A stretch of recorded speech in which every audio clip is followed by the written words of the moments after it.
a recap of the HBCU sports world. It is meant to be comedic and informative. The opinions expressed on this show do not necessarily reflect the beliefs of their peers, their schools, or all black people. There may be some cuss words and some cultural words. If that bothers you, move along. If you're young, please seek permission before watching any further. If you at work, make sure you got your earbuds in. Don't blame us if you get fired. Thank you. The Outspoken Show. And P.S. Don't be so damn sensitive. You're talking to the Rolex wearing, diamond ring wearing, kiss stealing, willing dealing, limo jet flying. We Rick flaring on her, flaring on her. We Rick flaring on her. You talking to the Rolex wearing, diamond ring wearing, kiss stealing, willing dealing, limo jet flying. We Rick flaring on her, flaring on her. Jack, we Rick flaring on her, flaring on her.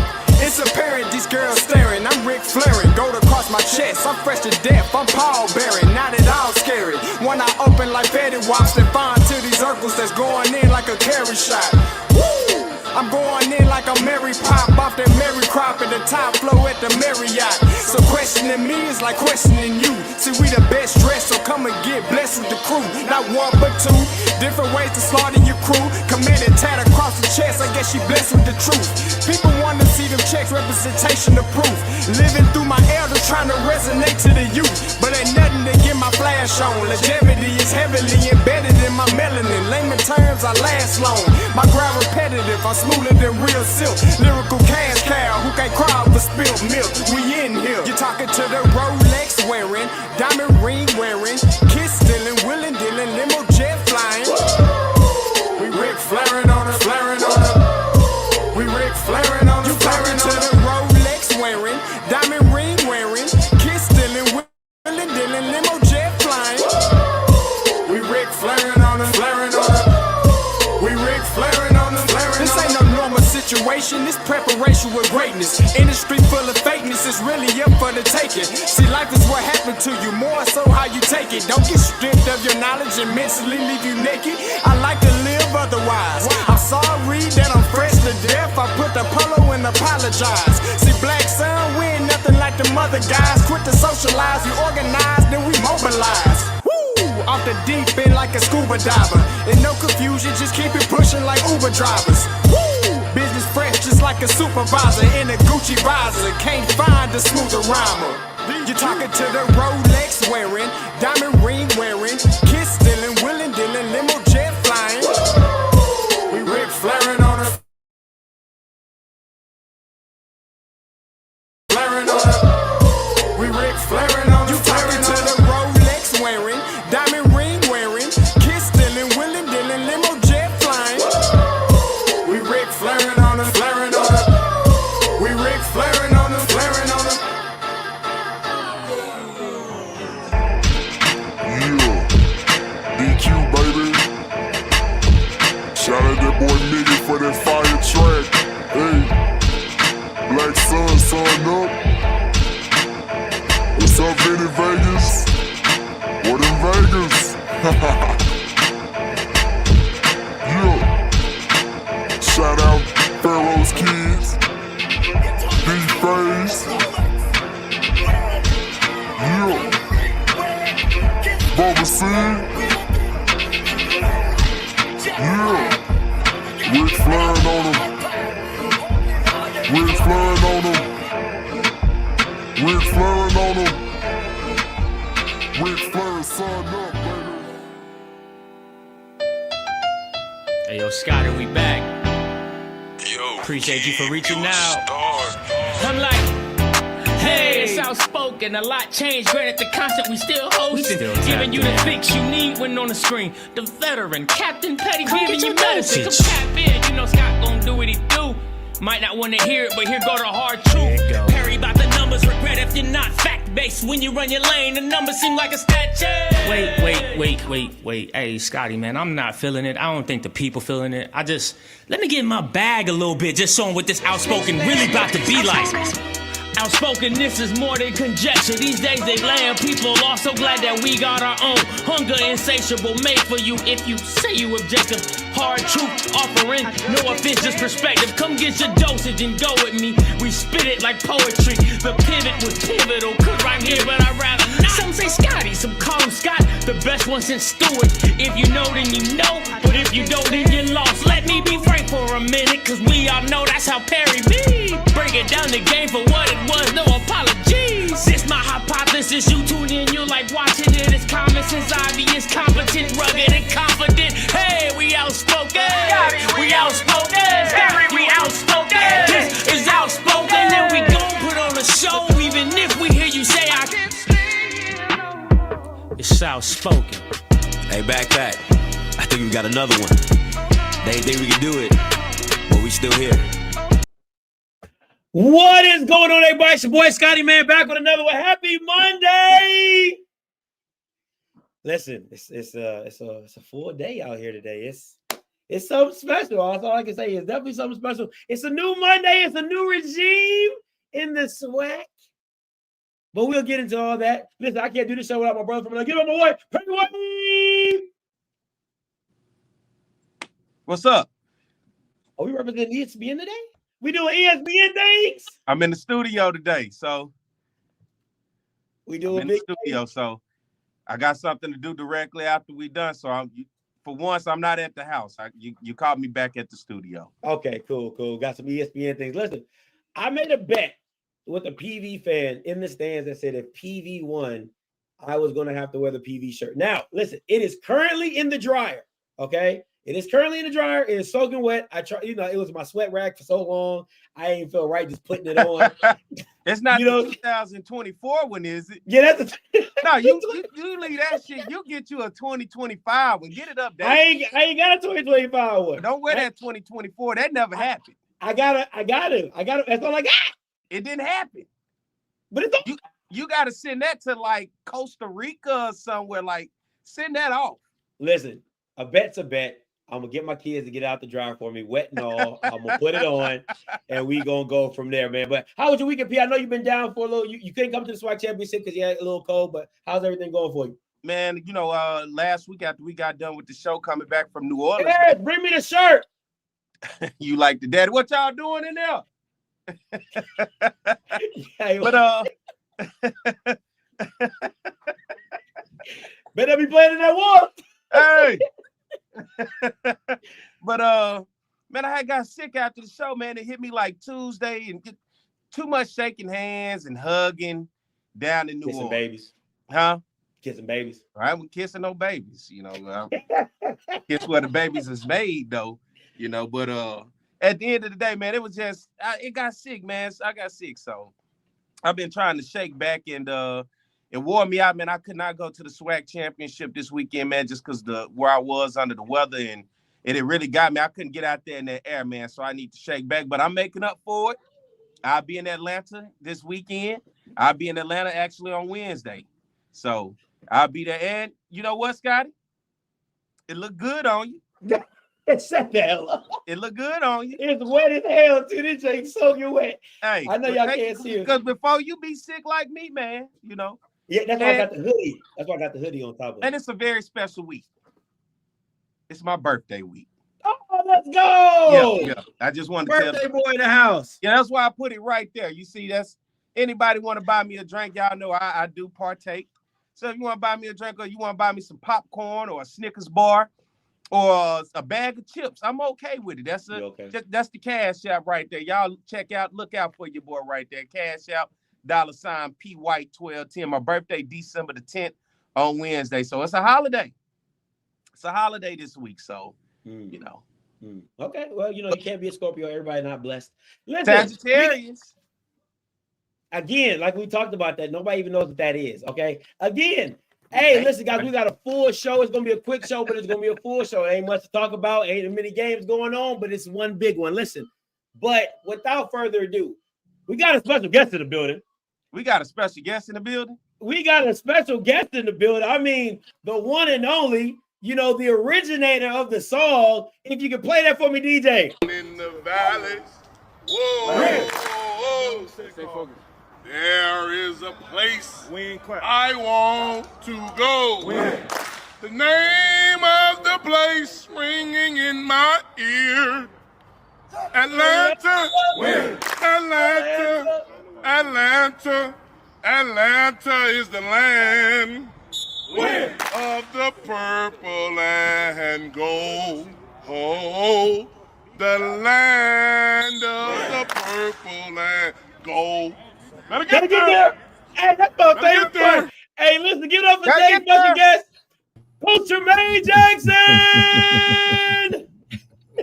What's up, fellas? Hey, Coach. What's up, Coach? How you doing? I'm doing good, man. That's all you on that video, baby. Don't be coming like it's us. That's all you. You know, the context of that video, man, is that was about 5:30 in the morning, and I felt like we was putting them boys through there, and so we tried to give them something to help them make the moment, at least be able to have something to hold on to, man. So I had no idea that would be. Didn't know I was getting filmed at that time, man. So it was just kind of one of them deals. It's been, listen, you have been the king of the one-liners all season long. I mean, from I didn't go to recess to Atlanta to happy homecoming. I mean, it's been one-liner after another. Do you think it is? Are you like The Rock? It just comes out of you? Well, listen, I mean, you have just been amazing with these one-liners. I just kind of say what's on my mind at the time, man, and that's gotten me in trouble in earlier parts in my life, man. But I always tell our kids that we're gonna keep it a buck with you every day, and so we tell them exactly what we feel, and it's worked out for us. Man, I love it, Coach. Man, I've been on the bandwagon for a long time. Not really the 12 fans bandwagon, but more your bandwagon per se, right? And it was something that you said to me, not to me, but at the coaches conference that really, I know a lot of people weren't there at the Minority Football Coaches Association. You were on the HBCU panel, and something that you said to the panel was so profound. And you said you didn't like how people threw away transfers. Mm-hmm. How they shushed them to the side because they went from one place to another. And you said people have made bad decisions. People have been in and out of marriages, but that doesn't throw them away by their decisions. It's what they do going forward. That was so transformational for me because it made me look at transfers in a completely different way. Why has your mindset always been in that way with transfers and not looked at them like, if they didn't work here in the last 3 spots, they're not going to work here? Yeah, man, I'm a transfer. And I am one. So I've always had a soft spot in my heart for guys that might have made a decision for one reason or another, and then it didn't work out. And I won't say the school that I transferred from. If you read my bio, you'll know. But I went there simply because they were in the FBS. I didn't have any relationship. I didn't have any. I always wanted to go to that school, and we were getting our head kicked in and week out. And so when I got there, man, I started twiddling my thumbs together going, man, I made a bad decision, not to mention I really didn't have any relationship with our coaches. And I knew I was going to coach from the 3rd grade, man. I knew that this is something I wanted to do. And relationships with coaches have been my whole background. I'm a single parent. Grandma raised me. Coaches have always been the father figures for me. And when I didn't feel that anymore, man, I wanted to get out of there quick. And the rules were a little bit different than what they are now. But I wasn't a bad kid. I didn't get in trouble. I just made a bad decision based off what society told me that I need to play FBS ball. So the first FBS school that came along, I took it because that's what you were supposed to do. I didn't make a good enough decision, man. And so I ended up getting it right, going to a place and finishing school and getting into coaching, man. But I don't like when people put these labels on these guys in the portal. It's our fault that there's a portal. It's our fault. We need to do better as coaches. We need to do better as institutions at providing experience to make people not want to leave, not just build facilities. We need to have genuine relationships with people, man, so that they want to do better. And I think that's what we've done here with this team. Coach, I got to ask, because earlier today during the coaches call for the Celebration Bowl, you said something, and it resonates to me as a parent. You know, you said we don't compromise. You know, we tell them what they need to do, and that's just what it is. And you know, you made it so plain and clear. You know, you talked about parents who, when they telling the kids something, they compromise when they hand them an iPad. I'm with you on how you coach. That's me as a parent. I tell my kids I don't negotiate with terrorists, and I call the kids. I don't negotiate. If I tell you that's just it is what it is, sorry for you, you will learn a lesson out of it. But for you, that lesson to be learned that you teach your team and that you use as your principle in terms of your values, how do you then instill that to create a culture of success in what you found so far this year at Prairie View? Yeah, we talk about what it takes to be one of us and being a dog, Perry, man, and being disciplined, obedient, having a lot of grit. Well, the middle part, obedience, we say you got to submit and comply with the authority for the greater good of the team and the organization. We think society gets obedience wrong. We think that people say obedience thinks that you got to be soft and you're tapping out. Obedience is just doing what's best. And I often tell our guys, man, if you get pulled over and you act a fool, chances are you might end up on the T-shirt instead of just saying, yes, sir. The goal is to go home, right? We saw that in 2020. Facts. And man, sometimes I think we as coaches, we can affect that. If I can teach you how to be obedient in this football program and that we're not going to negotiate with you, then when you get out into the world, you'll understand real quick that life don't negotiate with you. This is a safe environment. College football is safe. People tell you what to do. We feed you. We do all these things, right? Life ain't safe. And I tell them when they hit 290, it ain't safe no more. Don't nobody really care about you like that. And so if you can learn how to do what you're told here, chances are you'll keep your job. Chances are you'll be a good parent. You'll parent your kids in that way. And we can eliminate some problems from society. And that's the ministry of coaching for me. Football is cool. I love it. I love to watch people get knocked out. I do. It is something that I absolutely got to see. But what's really my ministry, what I really love is the conversations that I have with these young brothers, whether they're white, black, Hispanic, whatever. We got all cultures on our team and teach them things about life. Well, how we do that here is by simply saying, just like your daddy told you to take the trash out or your mama told you to take the trash out and they wanted the trash taken out right then, that's how we want you to block the 5 technique. Now, I'm going to ask you, hey, Perry, if you feel like it, can you block that 5 technique? Hey, dog, the 5 technique need to be blocked. Or you need to be in this class. It is a non-negotiable. We don't negotiate with children, is what we say. And we define a child as somebody that's still on their mama's cell phone bill. If you still on your mama's cell phone bill, you're a child. If you go home and you still got your posters up on the wall at your mama's house, you're a child. And so we're not going to negotiate with you, but we are going to help you become a man where you can tell your mama, my credit ran good. And I got on my own Verizon or AT&T. Come on. And so we're teaching those lessons while trying to play ball. Our culture allows us to do that. And then what you see is we don't have a lot of undisciplined issues. We don't have kids hitting coaches like we saw at Montana State. We don't have it. It's just not happening, right? Because we have genuine relationships with our guys. We're upfront with them on the front end so they know what they're getting into. We're very clear about how we do it. We really like when guys come watch us practice so they can see exactly what they're getting into and not some 48-hour show that I can make anything look good for 48 hours on a visit. And then when you get here, I can switch it up on you. That's why the portal full. The portal full because of the switch up. The portal full because I was hitting you with dog and dancing with you on the 360, and then I had to coach you, and you went, whoa, who is this guy? Yeah. So we just try to give it to you up front, man. And these guys that we got in this locker room, they bought into it from the word say go. Now, everybody we brought ain't here. Everybody we brought, even though we signed them, they ain't here. Some guys, man, they couldn't get it. And those guys, we tell them you can play, you just can't play here. It's cool. You're a good player. I really don't want to play against you, but I'd rather play against you because you're going to do something to let us beat you because you're not very disciplined. You're not obedient enough. And we get calls from those guys even after we cut them. I'm saying, hey, coach, man, I'm out here in the world and I really get it now. And so it confirms to me that we're doing the right things within the program and we're getting people better in this thing called society and life, man. I love it, Coach. And anybody, for my sound, if it's low, I do apologize. Coach, let's talk about this game, though. Yeah. Listen, I was in the building. One thing I missed you, man. No, you were, man, listen, after the game, it was a lot of cues, and them guys, listen, it was one after another, one after that. I said, listen, I ain't got no purple and gold on. I said, let me just move my happy butt along. But no, I dapped up AD Golf and you know what I'm saying, said what's up to him and some other people as well. But I want to talk about this game. And for me, Coach, I will have to say,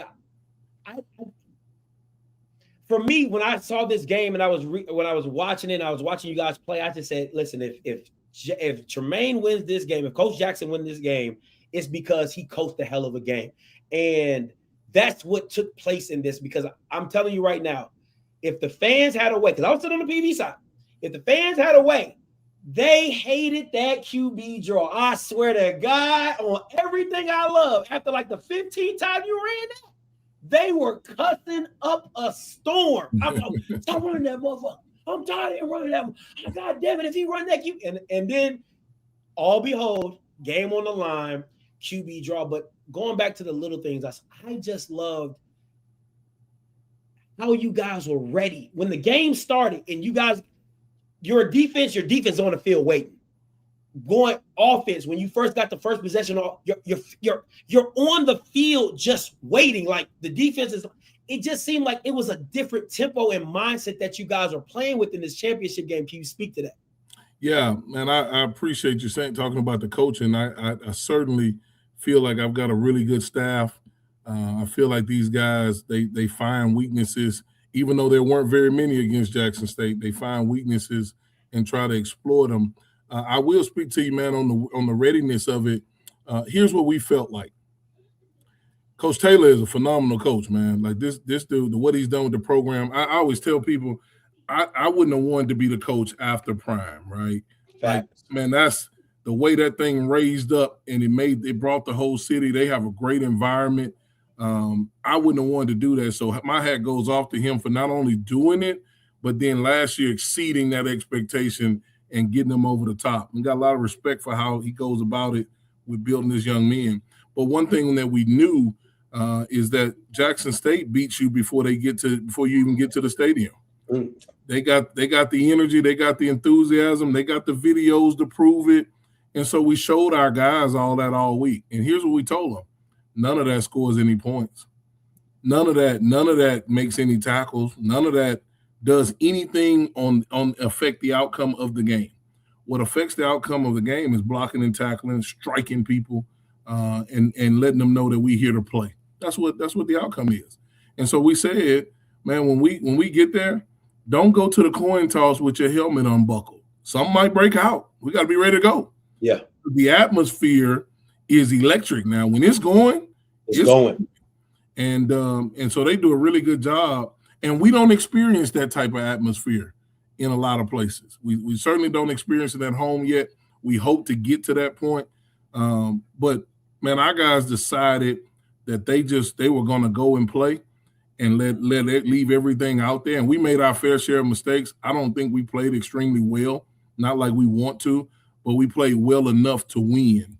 And to find a way to win at a place that ain't lost in 3 years at home, and as new as we are, my hat goes out to our guys, and we're here today cleaning up those mistakes that we made. But I just think those guys made a decision. And we always tell our guys, when the collective makes a decision, then you take it out of my hands as the head coach, and now the program is running the program. That's good. And that's when we got something, when the program can run the program. All right, Coach, I got to do this part for the breakdown for everybody in the game. You won the SWAC championship on Saturday. Look, from the first half, you looked like you was enjoying it. The second half, you looked like you was over this shit a little bit. It was starting to get to that point. You was like, hey, let's just go ahead and get this clock to 0. And when it hit 0, you were victorious. 23-21 is the final score in this one. Prairie View in this one, 19 first downs, Jackson State 10. Coach, you went 10 of 21 on third downs, but one thing about your defense, you held Jackson State to 2 of 10 on third downs. You were 1 of 3 on fourth downs. Jackson State 1 of 1. 424 yards of offense for the Panthers, 294 in the air, 130 on the ground on the other side. For the Tigers of Jackson State, 244 total yards, 160 in the air. You held them to 84 yards rushing on the ground. 3 turnovers in this ball game by you in terms of the Panthers. 2 fumbles and an interception on the other side. Just 1 interception thrown by Jackson State. Now we look at Cam Peters in this ball game. Patience you got to have with a quarterback. 17 of 28 throwing the ball with 294 yards, a touchdown, and an interception. But also, Scotty talked about it, that QB draw, QB power.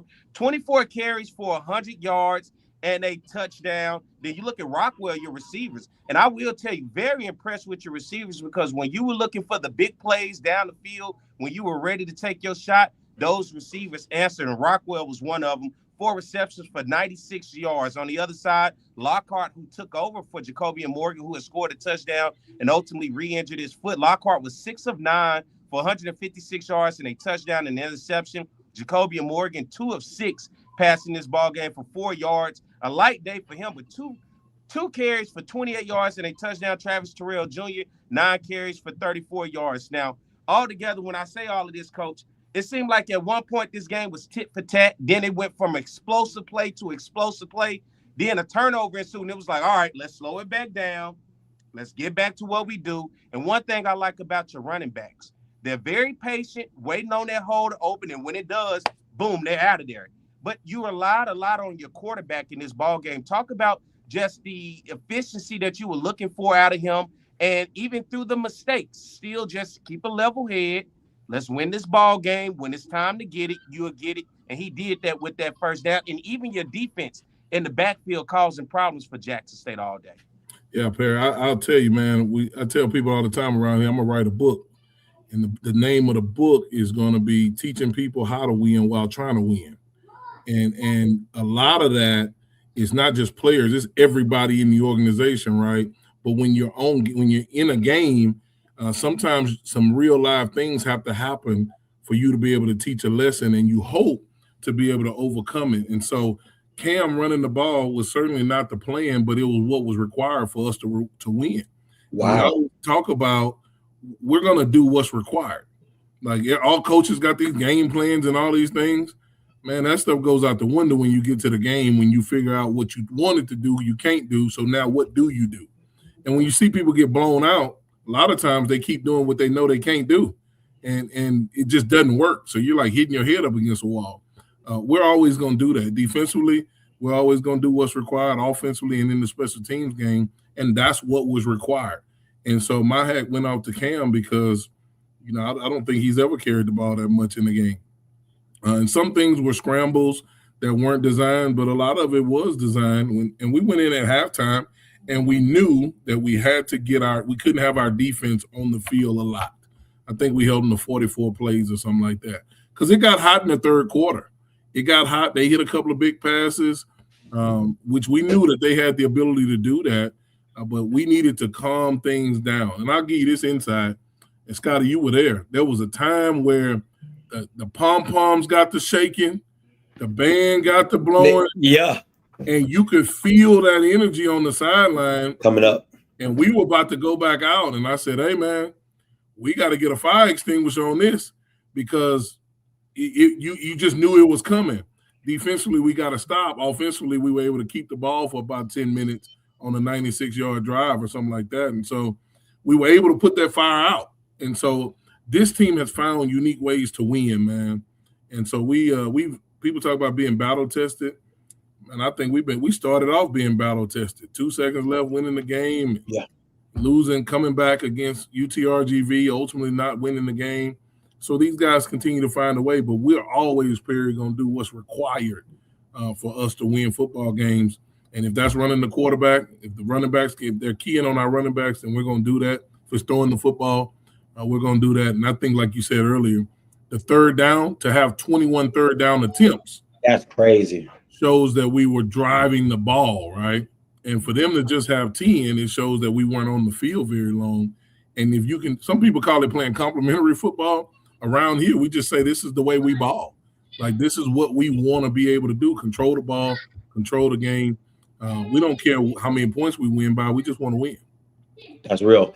I love it, Coach Ray. Let me ask you this. When you're making the 96-yard drive and Cam Peters fumbles on the 1, what is the message to your defense, and what's the message to Cam in that moment? Because that was a very – that moment kind of shifted. It seemed like you had Jackson on the heels. You get the touchdown, game's over. You put them away. They get the fumble. They get the stop. What do you go back and tell your team? How do you get them their mind reset to, hey, we gotta go finish this game? I told him it was my fault. I told him, man, that situation was my fault because what I should have done as a coach is I should have coached that situation better. Here was the situation. It was 3rd and 1. If he didn't get it, we probably were going to go for it on 4th down. So he had no reason to reach over to the goal line, but he did get it.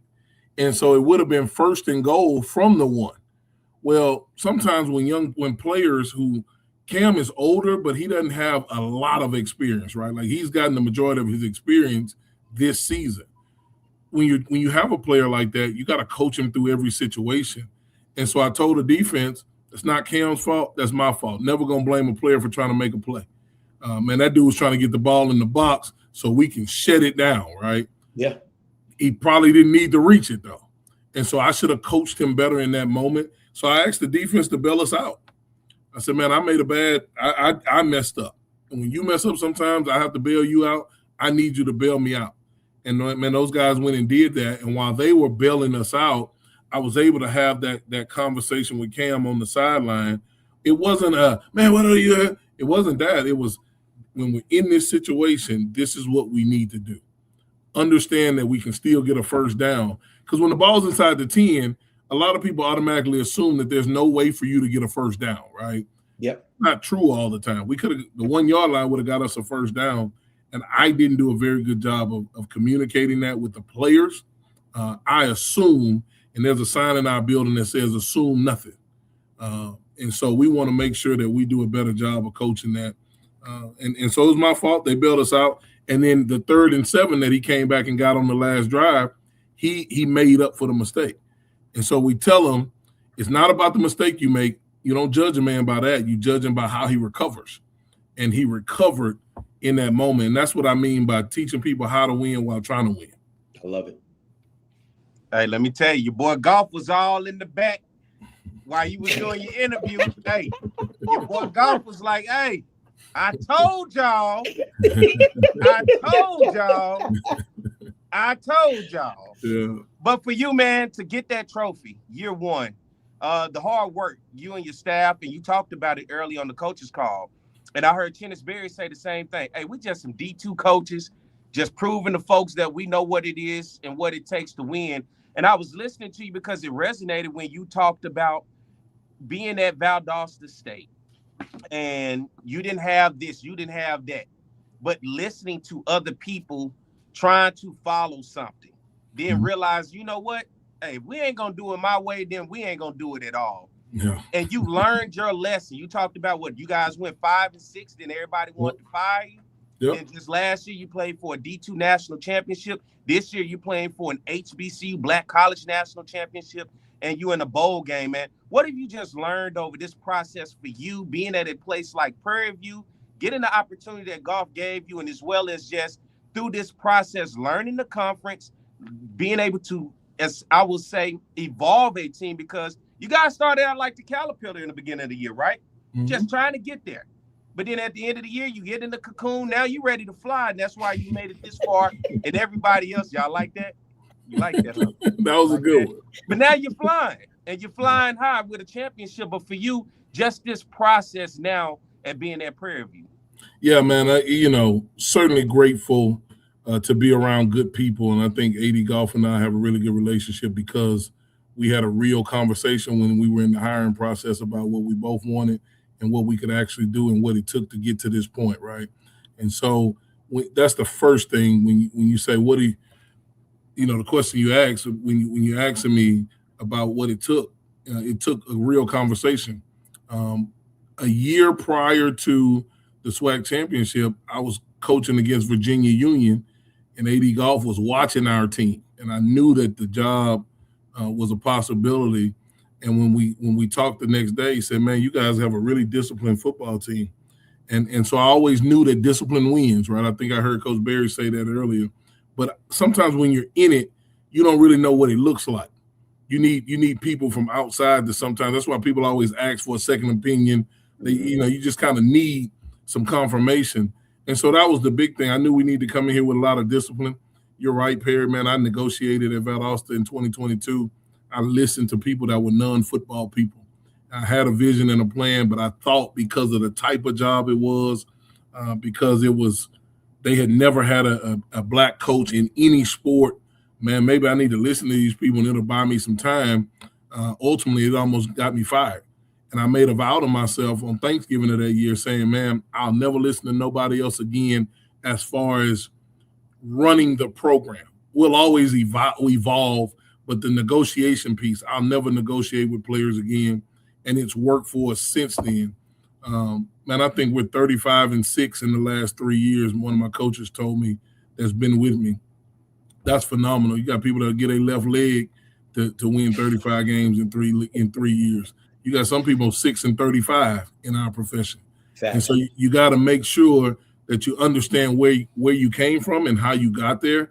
And when we walked in the door here, we weren't going to be in, we weren't going to negotiate, and we were going to find people on this level that could actually help us win, but also wanted to be a part of what we had going on. And I think that's what you see right now. There's a lot of people in our organization that want to be here. They don't get a lot of recognition. The defensive guys, they call themselves the no-name defense because others don't know their names, right? And so they take a lot of pride in what it is that we do. We have a saying around here that, man, this is program. This is how you form program. And the players hold on to it. And it's been a really good experience for us. And we're just getting started. This is not the best team that we will have here. This is the team that we have right now that is doing the very best. And some days, man, they play out of their mind on certain sides of the ball. But recruiting is going well for us right now from the early signing day. We will only be better from here. And so my mama said, you putting the SWAC on notice. I said, no, we're just trying to run the program at the highest level like we promised. We walked in the door and said what we were going to do. Disciplined people do exactly what they say they're going to do, and we pride ourselves on being one of those people. Oh, man, I love that, Coach.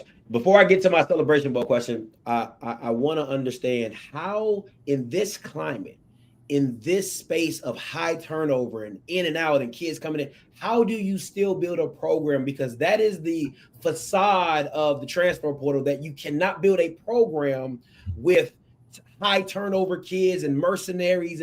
But how do you bring a bunch of kids together in a quick fashion, turn them into, don't give them the secret sauce, but I'm just saying the mindset of how do you build in a program in this day and era? Yeah, I think people that say that don't have a plan. And just think that because somebody was a good player that they're going to put them out there and start playing and do exactly what they tell them to do. Relationship is the key to our success. Being honest with people, telling them exactly where they stand. You'd be surprised, Scotty, how many guys left whatever place not knowing where they stood. And I mean, like, coach, does coach even like me? Does the head coach walk right past me in the hallway? Wow. He don't say nothing to me. We hear all of those stories. And you know, I'm a coach, so I get some kids are bitter and they say some things. But the overwhelming thing is, man, coach, I never knew this before about life. And I know there's a lot of coaches out there that do it the right way. And so we want to make sure that we're doing our part by helping these guys in life. If you do that, then getting them to play what they say they love is not very hard. It's getting them to do what they say they love when they think they're doing it just so you can win some ball games because you have no relationship with them. That's tough. That's tough. And then you got to have an eye for talent. Just because a guy played at Oregon don't mean he can play for you. You know, I tell guys all the time, there's guys that can play, and then there's guys that can play for us.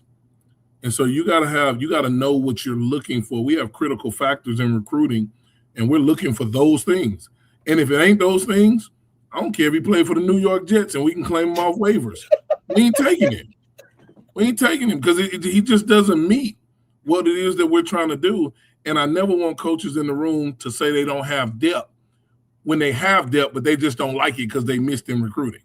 A lot of people be talking about depth, and they got bodies on the roster. You just don't like that joker because you missed on him. He not playing the way you want him to play. And so we try to be very disciplined to our process in recruiting, so we know what we're getting. We talk to parents.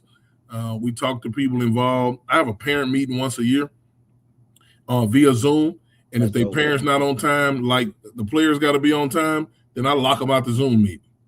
And I tell them, your son would have got some words, but because you grown, I'm just going to lock you out the Zoom meeting. So everybody in our organization understands how we do it. And you're either going to buy into it or you're going to leave. Well, if you leave, I'm cool. I'm going to get my scholarship back. I'm going to go get somebody else. And so it's, but building relationship with the guys, having them come sit on my couch. I got new couches in here. I didn't like chairs. I want guys to come sit down on the couch, man, and understand that this is like a counseling office. When you come in here, don't talk to me about football. I know you missed that tackle. I don't need you to come in here talking about, I missed the tackle. I know you missed it. I've already jumped on you for that. What I want to know is about your life. And so the story about light bills not being paid. Coach, I got to go home and work in the watermelon field so I can help my mama with this rent over the weekend in spring ball. Those are the conversations. And when you're invested in those guys, man, they'll come back and play above what they really are because they know that their coach cares about them and they're doing what it is that they love. And so we don't buy into the mercenary. We don't buy into that. Even if a guy got in trouble, we don't buy into that. Who are you to say somebody can't get a second chance?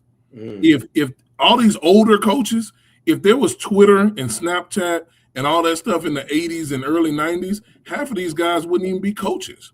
I know I wouldn't. You preach it, coach. You preach it. And so who are you? How dare you hold somebody hostage for a mistake that they made instead of giving them an opportunity to prove that they're not that? And what we choose to do is give them that. We're going to give them an opportunity. There's some things we can't touch. But most things, man, if we talk to a guy and we know his background and story, we're gonna let him come play football, and then he can redeem himself by playing football and getting a degree. And everybody loves the underdog recovery story. Man, I got a guy right now that was in prison 2 years, and he played for us at Valdosta State. Now that dude works for a Freightliner company, and he's a manager. This dude was in prison for 2 years. Wow. And we gave him an opportunity to come play right tackle for us. And so, man, this dude, he was a hell of a right tackle, that Scotty. I ain't gonna hold you. And he was getting them through the bubble. But he was one of the best people you want to be around. And so nobody was giving him opportunity. I had to go talk to the administration. Here's what we're gonna do. We're gonna manage him. But who are we not to give that young man an opportunity to redeem himself? And my grandma used to say this, man, I'm so glad God ain't like man. I'm so glad. All these rules, if God had all these rules and stuff that we got and don't care about people's hearts, we'd all be in a world of trouble. And so I've always lived the coaching life like that because I'm that guy, man. I'm the guy that made a lot of mistakes coming up. I'm the guy that didn't have a father. I'm the guy that was lost and needed some guidance. And luckily, thanks be to God, man, there were some coaches that really helped me. And that typically become the best teachers. And that's who you are right now, teaching these young men how to be men and deal with adversity and how do you handle adversity in the toughest situations, like you talk about even in that game with those turnovers and with issues, but still fighting through it. It ain't over till the clock hits zero. Don't look at the scoreboard. Just keep doing what we ask you to do. Now I want to turn my attention to this weekend, to the Celebration Bowl, and looking at South Carolina State. The Bros Q Bowl. The Bros Bowl. Whatever you may label it, at the end of the day, a championship has to be held up. And this is the MEAC champion versus the SWAC champion. Now, looking at Coach Chennisberry, once again, both you guys coming from the D2 ranks. He had success at Benedict College. You had success at Valdosta State. Now coming into this game, both your programs are headed in the right direction. You're conference champions. What I've seen from South Carolina State in terms of watching them, right? They can hit you with the explosive plays. They defense is bend but don't break. But where they really can catch you at, special teams. They're sneaky at special teams. But for you, looking at film and evaluating, getting ready for this program this week to take on South Carolina State, what are you seeing with a well-coached Chennisberry team that's looking to finally cross that hump and get them a Celebration Bowl? Yeah, man, I think you hit the nail on the head when you said well-coached. I think they're well-coached in all three phases. They're really explosive on offense, like you said. Might be the best pure passing quarterback we've seen that stays in the pocket, can get the ball down the field. They do some things that probably look complex to defenses, but it's really simple for them to get to.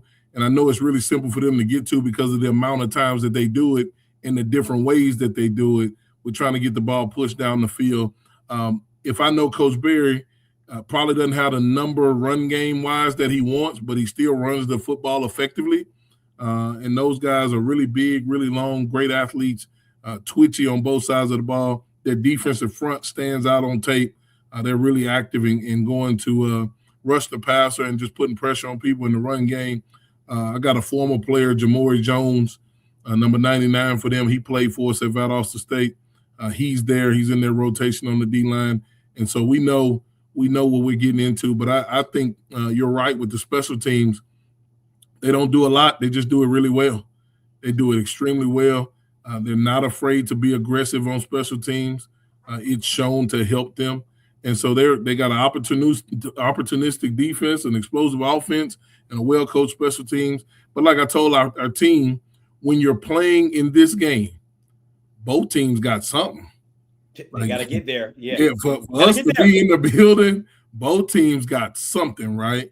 And so certainly a great challenge for us to be able to do it in this setting for a national championship, right? I think people talk about how Coach Berry was there last year. He's got a lot of experience that we don't have in this game. But I always tell people we lost the national championship game too. And so it's I think both staffs have kind of been sitting here waiting for a year to put a better taste in our mouth when it comes to this time of year. So I think it'll be a really good game. Both teams are battle tested from both conferences and schedules. And so we got our work cut out for us. And we got to work a day early on these guys, man, because they've been off for a few weeks. We roll right into another one, and we got to make sure we're clicking on all cylinders when we make this trip. I'm glad you brought that up. That was going to be my one of my last two questions, Coach, is, the turnaround time. How do you prepare? Which it's like Thursday night football. You're getting off a game, you're coming in, you got to go right back. Then you're probably traveling on Wednesday, I would assume. We're leaving tomorrow night, Tuesday. Leaving Tuesday. So getting the game plan, were you already looking at this game ahead of time? How do you get the game plan ready for such a quick turnaround? Yeah, man, if we didn't have the experience that we had from our last place, because, in Division II, it's back-to-back-to-back. They don't care about none of that, right? They getting you in and out. They don't care. And let me get on this quick soapbox, since everybody on this college football playoff soapbox, right? Yeah. I do believe that there's something that needs to be done to eliminate the quick turnaround for the SWAC. And I understand the Bayou Classic. I understand all those things. But I do believe that it is not the right advantage for both teams. It's not equal when we have to play this quick turnaround 7 days later, and the MEAC has been off for 2 or 3 weeks, right? And so we've got to find a better system. And I'm from the deal of bowl games being after December 20th. And I'll say this, the national championship in Division II is after the Celebration Bowl. So the Celebration Bowl is the semis in Division II. And so for us to be a national championship game before a lower level national championship game, that needs to be addressed at some point, because the game is too good. The experience that I think we're going to have based off the meetings is too good for our guys to be rushed in and rushed on out, right? And so I want to make sure that that's said. Now, for us, it's normal, though. We just on a week-to-week schedule. This is game 14 for us. We played 13 last week. Game 14, we'll get ready as we get ready. And, we're flying out tomorrow night on a Tuesday because we had to be there by Wednesday. And one thing bold people forget about, man, is practice. Like, we going to practice, bro. Like, we don't do nothing else at Prairie View A&M. We're practicing. I'll forget about the game. If they cancel the game, I'm straight. As long as we get this Tuesday, Wednesday, Thursday, Friday practice. And so we wanted to make sure we got our boots on the ground so we can get up Wednesday and go practice so we can get ready for this good football team. Prairie View got that type of money. A lot of HBCUs ain't got that type of money. Get there, hey, Scotty, a week early. Scotty, when you win the championship, I don't care about no money. Like, when you win the SWAC, it ain't been won since 2009. Somebody gonna figure it out. Somebody gonna figure it out around here. And I'm willing to pay for it myself. But to give our guys the best opportunity, man, we got to get out of town and get there. And our AD understands that. And so it's been a really good deal. If I didn't have our AD, man, I don't know where I'd be. I'm just going to say that. When he leave, I'm leaving. I'm out. I'm telling you right now. This dude right here, man, he makes it go for us. And he's a major part of our success early. And so I've tried to do this before and was missing some things. I think he's the missing ingredient. So now, when I was on Twitter and I came on this show many a times, and Perry can contest, I took up for you, Coach Jackson. Again, not for the 12, but for you. Well, you got a problem with them 12, boy. Hey, not with the BB12, but for you, Coach. Scotty, I remember he was calling them 12 out. He was in front of that ticket office. Wasn't he? Hey, where y'all at? Shit, we got a game. I need my line. Where's my line? Right. So again, it's not about the 12. Because to me, Coach, and again, I think as Black men, confidence is seen as arrogance or a confidence in who you are and what you've built and what you know your team can do came off as arrogance, like he's poo-pooing the swag. And I'm saying, what's wrong with him being confident in what he's never spoke bad about the swag, never spoke bad about an individual school. You just said, hey, you want to play at Prairie View and you a transfer? These are the rules that we go by. And that's non-negotiable. Like you said, with kids, right? Hey, listen, we don't do a lot of talking. We come off this hill, we're going to be ready to play. It was always about your team. And for that, I had a immense amount of respect. But my infatuation for who you were as a man and as a coach was at the minority at that football conference. When you said that at the panel, I said, this dude different because of just the mindset that you have. But Coach, I'm good. My questions are all answered, man. I hope we can have you back on here with the SWAC championship and the Celebration Bowl championship and everything like that. Perry, you got any other questions? Yeah, I got two questions for you. Get out of here. One, with you being at Prairie View and traditionally, being around the SWAC pretty much my whole life, growing up in it, I got introduced to going to Prairie View games on the latter part once I got to college. But for you getting to Prairie View, what is the hardest thing for you, honestly, about changing the mindset of the fans and the culture about respecting and understanding how important home games are when you talk about the money financially that it brings in, but most importantly, the support for the young men that choose to say, I want to come play and win championships at Prairie View? Because now that you're a SWAC champion, right? Year one, you're going to a Celebration Bowl. You're about to do wonders for the marketing for the university being on ABC on national television. And now more than ever, your fan base has to stand up and say, look, we got a coach. We got a coach who's talking about championships. He sung about it, and he took us to one. And the fact is, this is just not a team. Goes back to what you said. This is a program. And to sustain a program must have financial support, must have all type of support. So for you to get the PV Nation, right? PV, who, whatever y'all say, to get them to say that with more people in the stands and more money being, more checks to be written to the program, man. For you, what is the hardest part of that? And what is the vision to grow that, to get people to buy into that and to understand, man, this is what it takes. If you really want this at Prairie View and you want what I'm telling you we're going to do here, this is what it takes. Yeah, I think the proof has to be in the pudding. And I learned that with our people a long time ago, right? People say they want something, but until you actually go get it done, they don't really believe you're going to do it. There's being from Houston, you understand what people thought about Prairie View A&M. Everybody always tries to hold us hostage to the losing streak. Man, that ain't us. Coach Frazier took us out of that a long time ago. We got away from that a long time ago. But people, when they don't want to do something, they kind of find a reason why they don't. They never won a championship. Here's the deal with our attendance. And an alum told me this. Coach, man, we went from having a 3,500 seat stadium to a 15,000 seat stadium, and we didn't sell out the 3,500 seat stadium. And when he said it, I was like, wow. I wasn't here then. And I always tell people all the time, they go, Coach, you lucky you got a stadium. Black Sheep Free, I said, if we didn't have this stadium, I wouldn't be here. I wouldn't have came here to that stadium. I'm not doing it. So some things are required, like we talked Yeah. about with game plans, right? Some things it's required that we have a stadium. But when he mentioned that we went from 3,500 to 15,000, and I'm asking people to sell out 15,000, he's like, "Coach, we never sold out 1,500," and so it changed my thought process. It changed my thought process to why I keep telling these people they need to come to the game. Why not just give them something that they want to come to the game and see? Everybody wants to see a winner. And so if we can win enough, then we'll get the fans. And so I'll tell you this. I was very proud of our people for traveling to Jackson. They were lit, Coach. They was lit. I was in the crowd. Because that time I was telling you about where we were dealing with the energy getting high, our fans that traveled, they were part of the diffusing the situation. And then when we made plays, there was a good holler in that stadium, and then we knew it wasn't coming from the people in blue.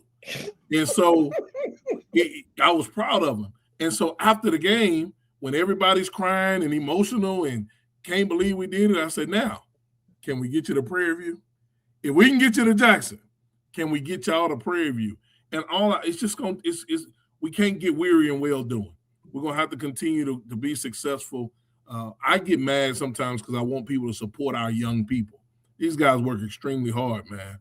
And so to get them, they came to homecoming. I talked to them about homecoming. They did come to that. They stayed through the rain. They got better as the season went on. But I think now that we got a trophy, and at some point we're going to have a ring ceremony for this one, right? Then maybe they'll come see the ring because everybody knows and want to see what they look like. Yeah. And so, however, whatever antics we got to use to get them in the stadium, but they did come, and I believe they're going to show up in Atlanta. I believe, because one thing about Prairie View A&M, Bear, they love to have a good time. That's what I've been told. They love to party. Go ahead. Oh my gosh. Y'all They'll love go to to a Halloween party on a Sunday morning if it's a party. Since you love to have a good time, schedule something for homecoming next year. Hey, happy Schedule's homecoming. already set. Schedule's already set. If the schedule may I be just set hope for you homecoming. guys. I hope you guys, y'all talk to Marshall about not doing that, man. That you know, What? I'm from the old school. You talking about not scheduling PV for homecoming? Please don't do that no more. Man, I would like to see y'all homecoming. Scotty, I thought you were gonna hit the little fire thing. You hit what I said. Oh, that's what you want? I'm messing with y'all, man. Y'all got me away. I'm messing with y'all, but Hey man, I think it's coming. I will say this, man. You know, I've been a fan since the very moment I heard you first open your mouth, because it sounded like you stood on something, and it wasn't just about talk; it was about business. And the fact that what, Scotty? What?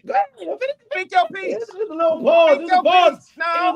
It was an AO moment. It was an AO moment. Oh, I should have said pause. I get it, but go ahead. I'm talking to a grown man right now. We I ain't just on said it all was an this. AO moment. Go ahead. Okay. Go ahead. All right, but nonetheless, I got to ask aside from all of that, because you got into this space. Where did you realize this shit Scotty and I was doing on here, man? At what point did somebody tap you on your shoulder and say, man, hey, you watch this? I'll be honest, man. When I got the job, you know, I think we got one of the best media teams in the country, right? And I'll say the best, because all somebody gonna do is go on Twitter and say, he said they got the best media team in the country. Yes, I believe that. But one of our media people, one of our students, they said, man, Allscript don't never say nothing nice about Prairie View.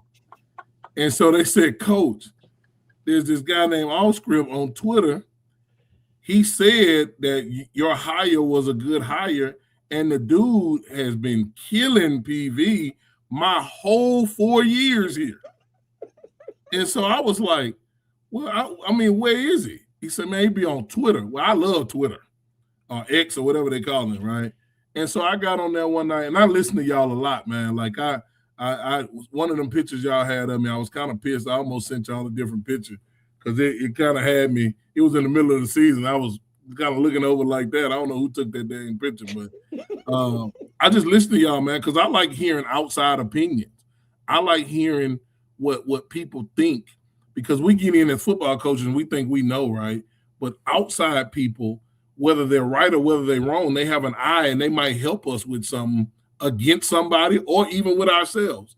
So as I'm sitting in the back on the back patio watching film, smoking a cigar, man, I'll listen to y'all And I have done this with podcasts for a while. Even I've listened to the HBCU podcast even while I was at Valdosta, because I enjoy the culture and I enjoy being around, man. So when they told me that he ain't never say nothing good, I said, well, man, let me see what the dude said. What? And the first time I listened, it was like PV and the 12 fans. And I was like, oh man, he kind of going with the 12 man because we're in the A&M system, right?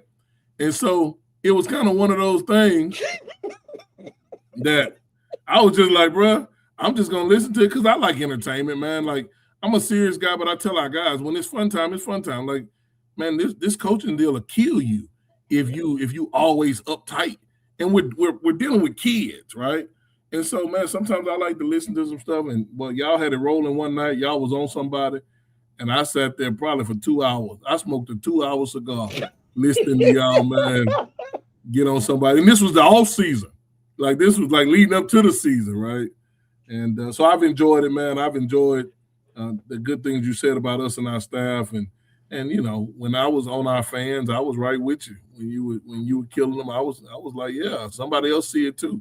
But I will tell you, man, I'm gonna get you another shirt, and I'm gonna send you a shirt. I got a shirt for both of y'all when I see you, because that one right there, why not, people? We got some stuff with dog on it that we want to get to you. I got you. Now listen, I wish I could see. I'm gonna be in Atlanta. I'm gonna be in the stands because you know me. It's a situation, Yeah. Anyway, Yeah. so I'll be there. So if you, I can, we can find a way to make that happen. Yeah, but hey, I say this: just stay off the jump off list, and you good, baby.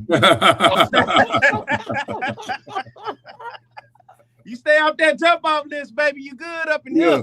Yeah. No, man, I appreciate y'all allowing us to talk about our program, man, on your platform. That's always huge for me. Coach Jackson, anytime. I'm telling you, as you as a coach, you as a man, I was really honored when P said you was coming on. I was scared to text you because I was like, I don't know if you're gonna respond. You know what I'm saying? So I was like, so he said, Perry's like, I'm gonna reach out. I said, all right, bet, because you know what I'm saying. So, but no, I appreciate you for jumping on. I appreciate you. And again, I'm not gonna say I called it. I said you was going to win the West. That was easy. And here you go. For you and the AD, Listen, for you and the AD, the West is bad. There's no ifs and buts about it. The West is bad. You guys are just above the West. Like, you guys are better than everybody else. That's what you won the SWAC championship. But the West is bad. Grambling beat Jackson. We were able to beat Jackson, and so I just think, man, we kind of don't get into who's up and who's down. We were in no place, and nor will we ever be in any place to be judging anybody else's program. Our only place is to make sure Prairie View A&M stays on top now that we're here on top of the West and on top of the conference, because I think that's what everybody sees the hardest thing is, man. It's hard to repeat winning. It's hard. I know Coach Taylor, I listen to him every week talk about how they had goals and nobody's ever been back-to-back Celebration Bowl champions. And so it's so hard to win. It's only getting harder. So, man, we got to keep ourselves focused, and being able to do things like this helps us with recruiting. It also helps us just continue to meet great people that have a love for HBCU football, because I think it needs to be a lot more of that. I came over here to prove that we can coach anywhere, not just on any side of the tracks. We can coach anywhere. And we're not going to leave until the job is done. We've proven that, and I want others to have some light shed on them. Chennis Berry, one of the best coaches in the country on any level. TC Taylor is too, on any level. Trey Oliver. All of y'all. Man, these guys can flat out coach on any level. And so, man, we having some success right now, but those guys have had success for a long time with Trey and Chennis and TC, man. They just been a part of, even as assistants, they were successful. And so I want the world to be able to see what it is that we do over here in this HBCU space, the other side of the tracks, as people say, when you're on that side. Man, we can coach and we can out-coach and we can do anything we want to do, man, as just being great black men. Man, Coach, I appreciate you for your time. I know you're a busy man. I know you got a lot of stuff to get on. We appreciate and honor for you taking the time out to do this interview with us. We will see you in Atlanta. Gotta get there. Gotta get there. Gotta get there. We'll be there tomorrow, fellas. Thank you again, man. Look forward to it. Go Panthers. Anytime, Coach. Listen, that is the legendary, the one and only, the infamous Tremaine Jackson of the Prairie View 12 fans. Panthers. Sorry. Anyway, Pete, I want to ask you before we I want to know, what did I say? What was the AO moment? What did I say? Ever since you opened your mouth. Y'all just take God. I've been a fan ever since you opened your mouth. I didn't say AO. Put something in your mouth. That was an AO. Was it really? It was. You be egging on, folks. When you say it, the comment section just roll with you. They said no Diddy too. Yeah, because you said something. I'm like, what did I say? It was an AO moment. Okay. It was a little AO moment. But Barry, you weren't at the game. That's not like you. You know what I'm saying? You usually are full. It took the act of sickness to keep me away from it. But I will be in Atlanta this week. I will be in Atlanta as well. Yeah, I'll be. Yeah. Are you coming? Yeah. I mean, excuse me. Hey yo. You're gonna be there. Yeah, I'm gonna be in attendance. Boy, y'all is childish. Yeah, you gonna get there. I'm gonna get there. You're gonna get there. I'm gonna get there. I like that. Me and the wife gonna be in the suites. You know, if I bring the wife, she don't do the stadium stuff. Boy, y'all fancy. Listen. Yeah. I got some cool subscribers. I got some really cool subscribers. Hey, listen, Perry, watching the game at the crib, I was texting you to ask you, was it a catch, no catch, penalty flag? But what were your thoughts watching the game? In something that surprised you that you didn't think, like, man, I can't believe that happened. I would say the biggest thing that surprised me was Prairie View receivers. The explosive plays up the field, up the sidelines when they needed them. It put them in range to score. Secondly, we knew coming into this game, Prairie View defensively, and the FCS was ranked in the top 5. But you and I had talked about it coming into this game. The opponents that they have seen, maybe it's skewed a little bit, right? Because when you start to look at the SWAC and the last opponents that they had just completely beat up on, was it Mississippi Valley, UAPB?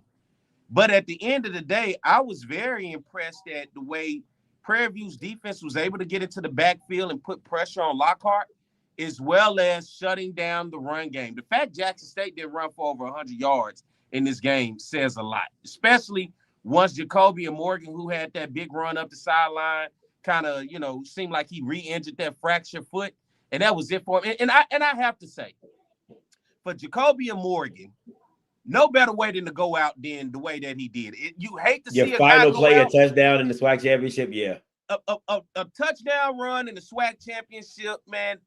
You'll forever remember your last play. So for Jacoby and Morgan, I have to say, man, but it seems like Jackson State stays in this rotation of having to go to the bench. And even though Lockhart was 1,000-yard passer this year, right, he had gotten plenty of starts under his belt. Nonetheless, Jackson State, and I had to take my hats off to T.C. Taylor, they continue to find ways to develop up the next guy from the quarterback position. And we have seen programs when a starting quarterback goes out, that is typically it for that program for the year. Last year, you saw Jacoby and Morgan go out in the SWAC championship game. Zay McDonald comes in and becomes the MVP of the game and helps Jackson State win a SWAC championship. Lockhart, after Morgan goes down this year, of course, he got that start against Tuskegee, which now you go back and look at it. Great coaching by T.C. Taylor, getting his young guy an opportunity to get some experience. And that experience helped down the way. But when I look at this game, I almost thought that QB power, QB draw was going to kill Prairie View in this ball game. And you and I talked about it. You were saying, man, look at these defensive backs from Jackson. They're getting exposed because Prairie View's going for the explosive plays. But I thought at one point in the third quarter, like you said, it was too much tit for tat. And you started to get away from yourself. And what did I text you? I said, they got to get back to running the ball. They got to get back to running the ball, because one thing I did like was how patient those running backs were, because they tiptoed, and the moment that hole opened, boom, they hit it. And that ultimately settled Prairie View back down, especially on that drive to help them get down the field. But I think getting into this game, as we get ready to talk about the Celebration Bowl, Cam Peters is going to have to limit those turnovers. those turnovers can be costly, especially if another team takes them there. But shout out what they said, helmet sticker to the damn kicker. Why we ain't talked about the kicker? Yeah. He might have should have been the MVP of the game. He could have. I mean, unless you know Cam don't go for 300, pretty much 300 passing and 100 yards rushing, that kicker is the next man up. Okay. Hey, and if it looked like it was down to him to have to win it, you would have put it on his leg to win it because I would have. I definitely would have put it on him. Shout out to No Diddy. Oh wow. No. Whoa. Hold on, what'd you just say? I definitely would have put it on him. No Diddy. Hey. Shout out to my boy Aubrey, man. Took care of me at the end bar, man. Appreciate you. He was my security guard, you know, when he was a sheriff up in there. He's knocking people out when they was trying to get to me, trying to take my life away.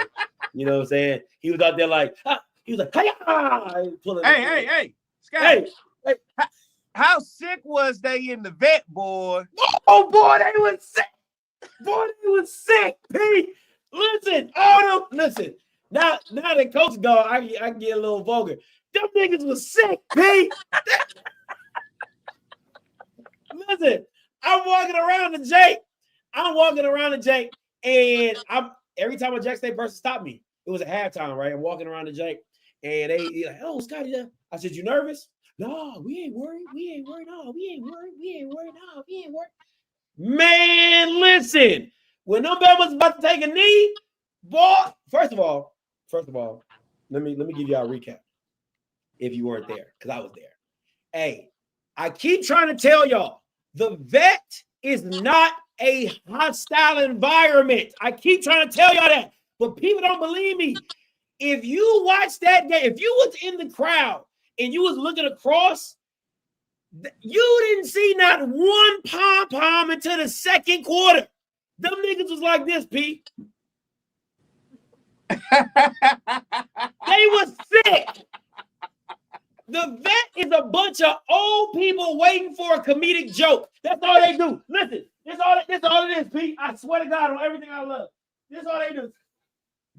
You know how like you go to a comedy show, and then like a black comedy show, when a comedian tells a joke, black people go, ha ha, and then white people be like, it don't matter if it's a joke or not. White people like, yeah, we like that, right?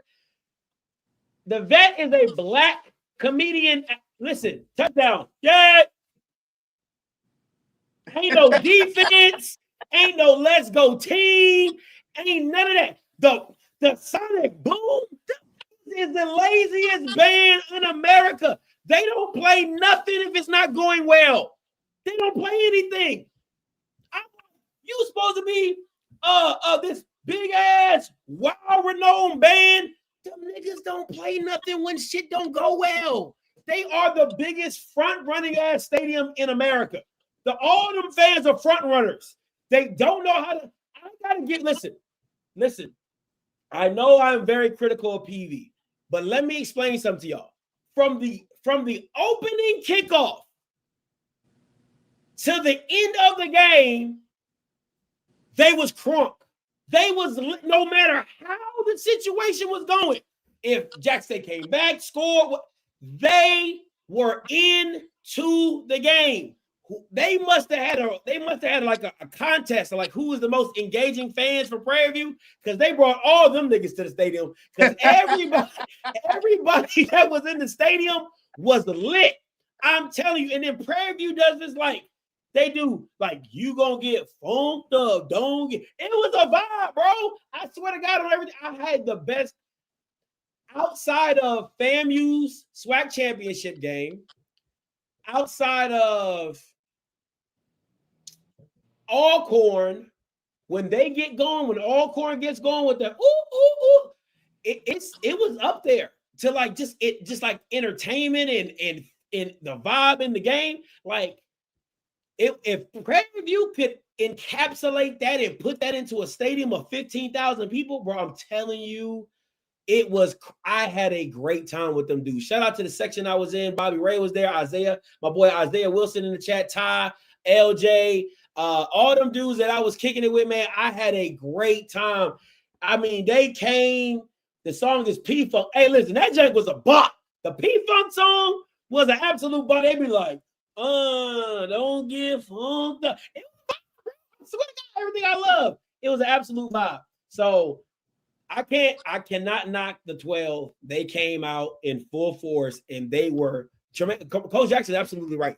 They were a turning point in the game, like for real. Like they never let the game dictate their energy. They were on one from the beginning, P. I swear to God, on everything I love.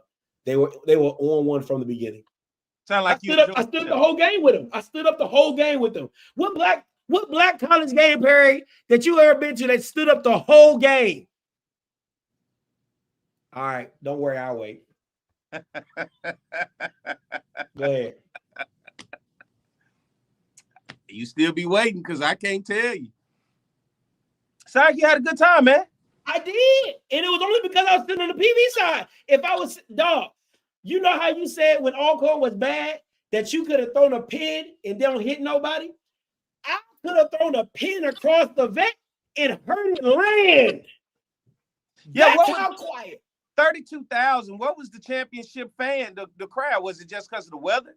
No, the weather was perfect, P. The weather was absolutely perfect. The sun was shining. I had to take my coat off because I was getting hot. Them Bamas are front runners. They do not know how to be anything other than in the lead. If they're not in the lead, if I told you, you gotta take Jackson State out of the crowd. You gotta take the fans out the game. Once you take the fans out the game, it is a neutral site. It's a neutral site.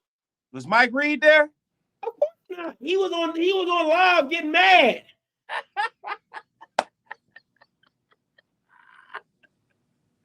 I'm talking, dog, 30,000. Okay, let's keep it a buck. It was probably like 29,000 of Jack State fans or whatever. All them niggas was quiet, bro. I'm telling you, they are the worst. When they're winning, they're the best fans. If the game is close or if they're tied or down, they are the worst fans to have. They're not going to say anything. They literally going to be like this. You better get right. They're front runners. I can't stress that enough. I'm so sorry. Like, I know people are not getting what I'm saying. My frustration is simply that you don't give your team any juice if they're not winning. When if they're winning, what juice do they really need? Because they're winning. I'm done. Where you want to go with it? What's up? I said, where you want to go? I got about 20 plus minutes. We can go to Celebration Bowl. You know what I'm saying? We can go over a quick recap. We both went. No ribbon this week. You know what I'm saying? We both tied. Damn. All right, so it will come down to the Celebration Bowl. All right. Nah. Talk a little bit about the game. Keys to the game, Pete. What's the keys to the game? Man, you gotta make your pick. You know, everybody that I talked to going into that SWAC championship game just kept saying how tough it was to beat Jackson State at Jackson State, right? It's just an environment that you're going to have to go in. You're going to have to play the referees. You're going to have to play the crowd. And you're going to have to play not only that, but Jackson State. Jermaine Jackson took a Prairie View team in there, which a lot of people felt like was not the best team to be playing in the championship because, of course, somebody like a Scotty still thinks Alabama State is the best team out there. Okay, let's break that down real quick. I didn't even want to start that. No. Alabama State beats Prairie View. Prairie View beats Jackson. I.e. Jackson's beat Bama State. But Bama State beat Prairie View. Let's just not forget Jackson State did beat Bama State on that same field. And Alabama State beat Prairie View at the crib, at their home. Well, 12 fans. But I knew I shouldn't have said that, but go ahead. Because it gets you going, don't it? Best team. That's why they've been number one. I understand. Prairie View. And that's what I'm talking about. A lot of people said that this was going to be a tough game to go into Jackson and for Coach Jermaine Jackson and Prairie View to get that victory, but they were able to go do it. Now, total believer to see them step up. And remember, if anybody watched this at home, Jackson State was ranked number 12 in the nation in FCS. So for Prairie View, this is a top 25 win for them. Ooh. Huge for that program, right? Going on the road to beat a team who has been ranked in the top 25 of FCS pretty much the entire season. So now I take Prairie View on a whole different level because you went into a quote-unquote hostile environment, got it done. South Carolina State, on the other end, had to go to Delaware State. Now, I don't think it's nothing hostile about Delaware State. You just got to go play against a good football team, but the environment itself, hey, it is whatever you make it. But it was like Coach Jermaine Jackson said, South Carolina State has been sitting at home. They've been getting rested. They've been getting well, getting healthy, and they had a chance to just sit back and watch these two teams beat up on each other in Jackson State and Prairie View. I'm interested in this matchup, Scotty, because these are two coaches who have had success in the Division II realm. Both their teams made it into the playoffs. Of course, Chennis Berry in his last year, he lost to Lenore Rye. Valdosta State, in terms of Tremaine Jackson, he goes all the way to the championship, right? But nonetheless, both these coaches have seen what it is to have to, what they say, get it out the mud. Yeah. And good. Now they've gotten it out the mud, and they're the two best coaches that's left, right? Both coaches are Coach of the Year in their respective conferences. They have some ball clubs that I don't think anybody wants to see right now. And at the end of the day, I think for me, both teams play 3 phases of the game, but it's that third phase of special teams that South Carolina State will get a little tricky on you. But when the points matter on the field, Prairie View will knock down those 3 points. I like Prairie View's defense, though, Scotty. You just can't help but like them. You got to like Prairie View's defense, but at the end of the day, Cam Peters worries me. You know, That's a good point. He worries me because I go back to that game against Northwestern State. They were right there in the red zone. He just made a bad throw straight to the DB, and it was an opportunity for Prairie View to go up in that game and kind of take that game away, and it put Northwestern State right back into the ball game. And I saw that, a little glimpse of that in the SWAC championship. He reached out for it, and you texted me. You was like, what was that? I said, he didn't even have to reach out for it. All he had to do was just go forward. He had the momentum. But he worries me in the turnover game. But I do know one thing about South Carolina State and the Chennis Berry team. You got to beat them in the trenches. And this game right here is going to come down to the trenches. Forget all that skill position play and all that other stuff. This is going to be a great trench play. That D-line versus the O-line on both sides of the ball, I'm really looking at that. But I think you got to watch Chennis Berry. He always got something up his sleeve. And then he do it against North Carolina Central. He scored, went for an onside kick, and then on the very next play, went deep and got up top and bombed them. So when I look at both these programs, very well coached teams, disciplined, and you can't ask for more, and they're going to play some sound ball. It's just Prairie View and the turnover side just makes me nervous in this one. So who you got? And I need a score. Hey, our score was not bad. I think we said, what, 27-20? Something like, I think I had. We had the same score. You said you had it too. Yeah, it was the same score, but I think it was something in the 2s. We both were in the 2s. Like, we in the 20s, so we were pretty. I think it was 27-21, something like that. Something like that, yeah. Tremaine Jackson is my guy. Love him to death like I grew up with him. I can resonate with a guy like him. Something about this screams Chennis Berry all over it. They were here last year. Bad taste in their mouth, losing to Jackson State. I'm going to go South Carolina State in this one. And I'm going to go South Carolina State with a score of 21-17.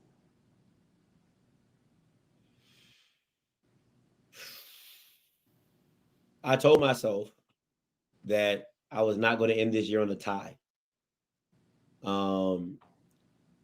And yeah, they said we both had 27-20. I thought we did, yeah.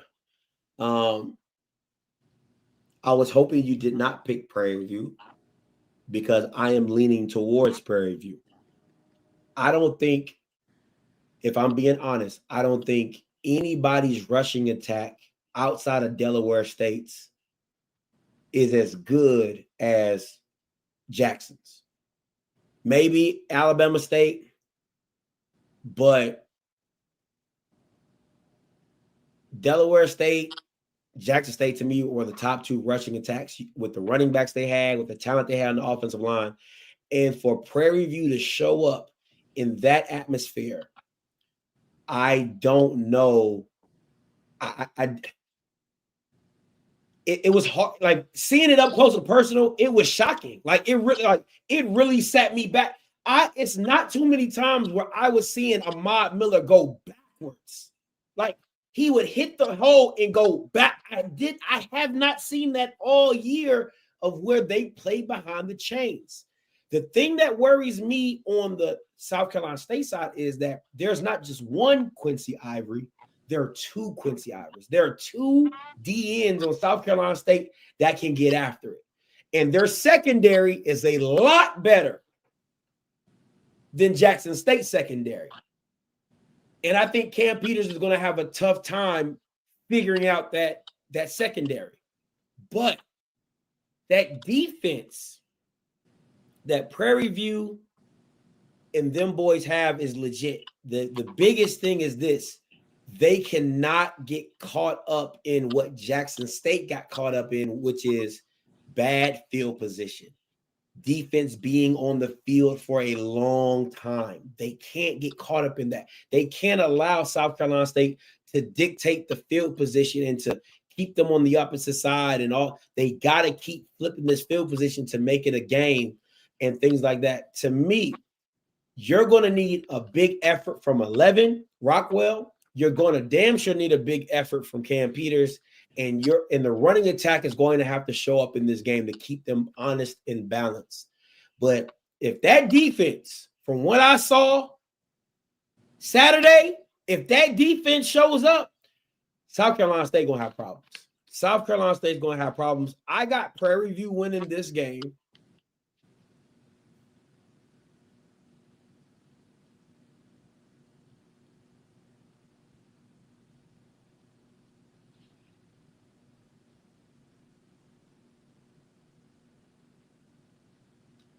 Spit it out. 20. I'm trying to do the math in my head, like 3, 7, 7, 3, 3, 7. Come on now. 20, 26, 26, 20. 26, 20. 26, 20. I got Prairie View, and I just think I think it's a Cinderella season. I think it's one of those seasons where it's just like, this was memorable. This was memorable, right? What scares me the most about this game is South Carolina State secondary. It's not Jackson's. It's not. It's not. It really isn't. It really is an elite secondary, to where they're capable of going man to man. But the thing is this. This is the thing when it comes to playing Tremaine Jackson. Can you chop wood? And what I mean by that is, can you just take that axe and continually 3 yards, 4 yards, 4 yards, 5 yards? They're not going to give you the big play. They're not going to let you live and die on the big play. And that's what Jackson panicked. TC Taylor, Rip, them guys panicked because they didn't know what it looked like to nickel and dime your way up the field. They don't know what that looks like. They never had to play like that. South Carolina State, to some extent, can play like that, but they also have lived on the big play. And I don't think there's a lot of teams that know how to nickel and dime a defense up the field.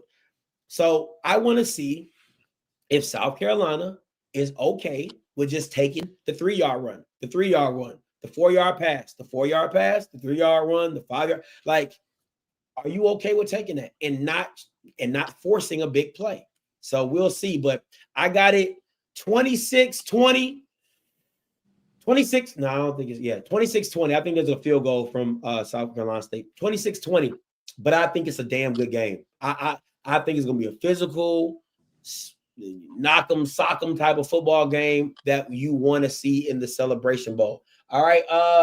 Perry got about 15 minutes. I'm gonna drop the link. Everybody enjoyed the link when I did that when I did it yesterday. On Saturday. So I am dropping the link in the chat. If you would like to come up and say anything, you are more than welcome to do so. But Perry, before people come in with the link or whatever, if you don't want to be on the screen, you can take yourself off the screen. No matter. The opting out of bowl games. Where do you see that going in college athletics? Opting out of bowl games. I think it's going to be more and more prominent. I think it's bullshit. You know, at the end of the day, games are to be played. You're not to quit, whether you like it or not. It was like Coach said, no negotiating. It's dealing with adversity. In life, things are not going to always go the way that you want it to go. Yeah. What are we going to teach these young men that when things don't want to go the way you want it to go, say fuck it? And that's just me personally. At the end of the day, you still got a duty to market your brand and give these young men something to go play for. Because I think about the guy who didn't know the last game was going to be his last game. Now, all of a sudden, his last game is one that he didn't get a chance to prepare for. And that is it for him. So, but I get it. You in this ever-changing world of the transfer portal, you've had situations where rosters have been diminished because guys have gotten away. Because what are we playing for at the end of the day? The Xbox Bowl, right? And you got to think about it like this. And I talked to Mr. Campbell earlier today. He made a great point. He said these kids are making millions of dollars or hundreds of thousands of dollars. Getting a swag bag from a bowl game is not it. It's just not it anymore. And it has to now be a part of, just like coaches get incentives. These players, I think, to make it bold, to say we got to play in the bowl, start making that an incentive as part of whatever you're paying them out. Whatever the bowl game is, hey, this is another opportunity for you to get some film. This is another opportunity when it ain't a million games going on, somebody can see you. And at the end of the day, that's for me. You got to make some incentives for those bowl games, I think, when you're starting to pay these players to give them that extra reason. Who's going to turn down that extra 5 bands, 10 bands to go play in that bowl? I damn sure not. So. Hey, listen, P. There's a lot of people jumping on. So you go until you go until you can't go no more, no Diddy. All right, and then I'm gonna just keep it going. So if you come in, I'm gonna take all your calls. All right. Let me go. A&T Roy. Hey, what's up, Herc and Jerk? It's your boy A&T Roy from. Man, show your face. I can't tonight. I'm not in a position to do so. Your boy A&T Roy from the Head Blacks in Charge, North Carolina A&T State University Aggies. Hey, I got 3 quick things. Scotty, why was Zoe so mad Saturday night? Because he lost. Oh my God! You know what? I really think it was because he said Valley was gonna win 5 games during the season, and he just mad. Hey, and let me tell y'all why we are the Head Blacks in Charge. So your boy Jay Walker started this thing talking about Howard is America's HBCU. So I couldn't let him get away with that. So I probably wouldn't have done this, but that's why I came up with the Head Blacks in Charge. Even though we actually are, that's why I came up with doing it. And then the last thing is, man, I don't know how to call this game on Saturday, but I do think South Carolina State is going to have an issue with this quarterback from Prairie View running the football so much. I don't know how they're going to handle that. I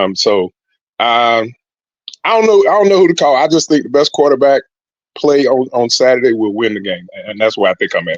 I think that's most HBCUs come down to better quarterback. Well, I'm just saying in this game, the quarterback that plays the best, I think, is going to win. You know, if Peters turns the ball over, but I think it's going to be the quarterback play that's going to make the difference. Yeah. And you wouldn't know much about quarterback because you don't got one. Next person. Nobody cares about y'all CAA Bamas. Uncle Willie. What's going on, Scotty? I'm gonna get straight. I'm gonna get straight to the point. That's all right, Scotty. Look here.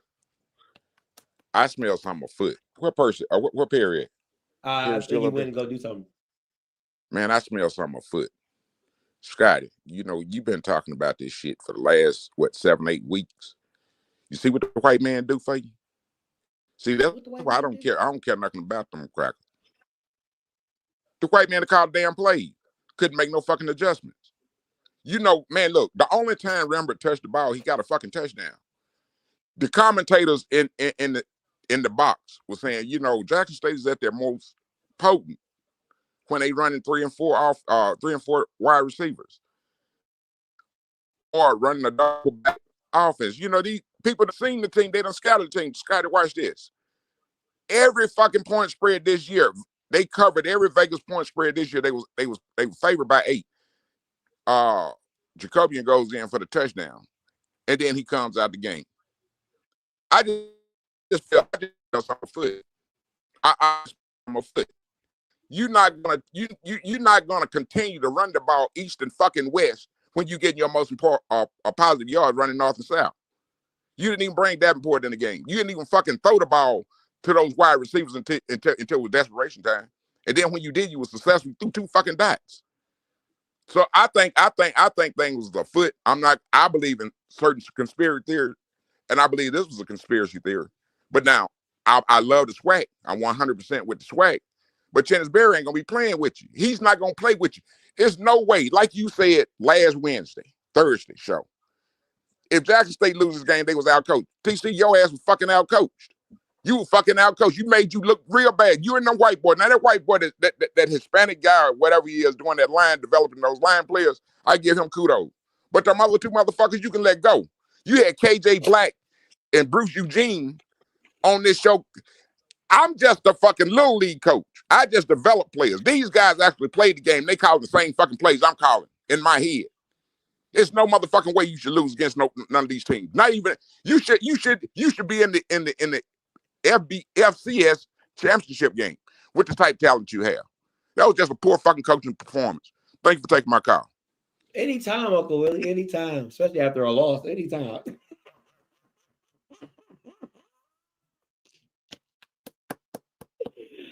Oh man, you know what's funny to me, Pete? When them Bama's lose, I'm the rightest person in the world. Listen, I can't be no wrong, right? Like they be like, Scotty, you was right. Scotty, you was right. It was a good game. You can't be just damn. You ain't got to talk about TC like that. I mean, it was a good game. It was a good game. It was a great game. It was a good game. What you said? Instant classic. It was probably the best black championship I didn't see in the last 4 years. TC knew it was over when Peterson got that first down. They looked at each other and was like, damn, that's it. That's it. But I mean, that guy was upset. When they be losing, Scotty, you was right. You said it all year. Our DBs ain't shit. This ain't shit. This ain't. I said, but now I'm right. But when I've been saying it all week, Scotty, you hating. Scotty, you hating. Scotty, why you keep hating on? But y'all don't want to listen to me. LJ, coming to you. Then Dave, I see you. I see you, Smash. What's LJ, up, Scotty? What's goody? Oh man, nothing more. What up, Perry? What's up with it? Oh man, you know, hey man, the last caller, man, he made more noise than the actual Jackson State fans that was there, on Saturday, fair. Man. That's the fact. I give him credit for that, man. That's fair. One thing I wanted to say, man, is I think we're in for another classic. These two teams embody their coaches. None of them are gonna give up. He's gonna have a quarterback that's healthy. Last year, his quarterback wasn't healthy. And so I think, man, it's gonna be another one where it's on Cam. Cam, I think he's gonna have to put it back on his shoulders again and do what he do, and that's the way PV was going to be able to prevail himself. And I'm excited about the SWAC because, man, I think Coach Tremaine Jackson for the SWAC is about to have an impact the way Chennis, I think, had an impact on the MEAC. Chennis come to the MEAC real quick. What happens? I'm not saying this is the reason, but Michael Vick comes, Deshaun Jackson comes. Hey, we got to step it up. We got this newcomer. Here comes Tremaine Jackson. Now Marshall Falk coming. We got to step it up. We don't have time to play no more. Now it's on Mickey Joseph. He got to make it happen now. You ain't got time no more. Everybody got to step up. Alcorn, they got to step up. But if the ADs and the coaches do what they're supposed to do, we about to get some great SWAC play and great games in and out. But if not, it's going to be PV in the 12 now all over again, baby. We coming right back again, baby. We're going to be right back here again. Now, if they don't do what they're supposed to do. Hey, don't shake your head, Perry. It's okay. It's all right, Perry. It's all right, baby. But no, man, I just want to say, man, Scotty, man, I appreciate you, man. It was a pleasure, man, seeing you, man, and chit-chatting with you. Perry, brother, wish I could have seen you as well, man, but that's all I wanted to come in for, man. I appreciate it, LJ. Hey, listen, man. I completely agree with LJ. I think competent coaching is going to resurrect this conference. Marshall Faulks, the Deions, they are, what's that thing they give you to bring you back to life? The adrenaline boost. Yeah, the EpiPen or something. Yeah, the EpiPen, or when they give you that adrenaline shot or whatever to bring you back to life. I think that's what they're for the SWAC to revitalize them. But I think competent coaching, the Tremaines, the TCs, the Mickey like those are the guys that are going to sustain it. And now you get the defense or whatever y'all, how you call it, all that. Right, Dave, coming to you. I see you, Smash. Joe, Al, I see all you guys. I'm coming to y'all. Dave, what's good? What's going on, guys? How you guys doing this lovely evening? Man, what's up, going well, man. That's what's up. So to go back to what LJ was talking about, man, like PV could really get a run going if they can pull this off on Saturday. Because I just don't know if there's anybody outside of like what's going on with Jackson. I don't know if there's anybody else that's going to be able to stop them once T-Jack starts getting rolling. Because he ain't really rolling yet. Because he's had to do all those transfers. Like once he gets his program built, it's gonna look kind of like what A&T looked like when the Celebration Bowl started. And that's scary. Come back to AT&T. Hey, look, man. I'm still trying to figure out when somebody's gonna get two of these things. I'm still waiting. Like I'm waiting. I'm patiently waiting. We waiting for y'all to get a CAA championship. That's what we all waiting. It's gonna take some time. It's gonna take some time. It took some time when we went 27 straight losses. Look, it took time when PV had 80 straight. It takes time. Patience, my man. Patience. This ain't got nothing to do with A&T tonight. Y'all had y'all time. COVID is come and gone. No. COVID has come and gone. COVID ruined us. Before COVID and after COVID. Yo, COVID ruined us. But all jokes aside, though, I do have PV winning this game. I think the key for me is what South Carolina State looks like when they start. Like they can't come lethargic into that game because it's been about a month that they've played. That's good. If they show up lethargic, long day. This game, it won't be much of a game. So I hope, because that's what I felt like happened last year against Jackson at the Celebration Bowl. So I know in the past it was about the rust and the time, but I think this has been helping the SWAC with regards to that since it's a closer gap. Now it's only a 1 week delta versus South Carolina State's been sitting at home for about a month. So I think that's going to be a bigger key than folks are discussing. Like if South Carolina State shows up slow and starts this game slow, and that PV team shows up, it's going to be a wrap by the end of the first half. It's going to be a wrap. And I don't know if you want to talk about Cozy being out the paint or not, but it don't matter until they hire somebody. I mean, they better not have a committee. I can tell you that. They'll have a committee. It'll go past the portal window. Yeah, they're gonna have to do it fast simply because of the transfer portal and the one window that they got. Listen, I think it's gonna be Quinn Gray, and they're gonna just move on from that. That's just my personal opinion. But however FAMU decides to move, anything's better than Cozy at this point. All right, anything is better than Cozy at this point. Anything last points, Dave, before I let you go? Oh, nah, man, I'm good, man. I'm looking forward to a good game. I'll be in Atlanta, so it should be fun. Should be fun. All right, man. Appreciate you, Brody. Have a good one. All right, man. Oh, man. Let me see here. Let me take some of this stuff off because they saying I can't. Got too many people up in this joker. Let me see. All right. Smash, coming to you. Yo, what's good with y'all fellas? What's goody? I got a question. I got a suggestion. My first question to y'all: with all these bowls getting canceled, what do y'all think the purpose is of a lot of these extra ass bowls? I want both of y'all answer on that. Money, television. At the end of the day, it's like what John Grant said, even with the Celebration Bowl. We ain't worried about how many people sitting in the stands. We're worried about how many people watching. People want to watch football. And you ever just walked into a bar or a restaurant and the television on ESPN, ESPN2, it's entertaining. It's something to watch. And that's what these bowl games, they just give you that extra something to watch. And it matters when you start talking about the advertisement that goes with it. And at the end of the day, that's what this is about, marketing and advertising on major networks, ESPN, ESPN2, CBS, ABC. At the end of the day, that's what it's all about. You agree, Scotty?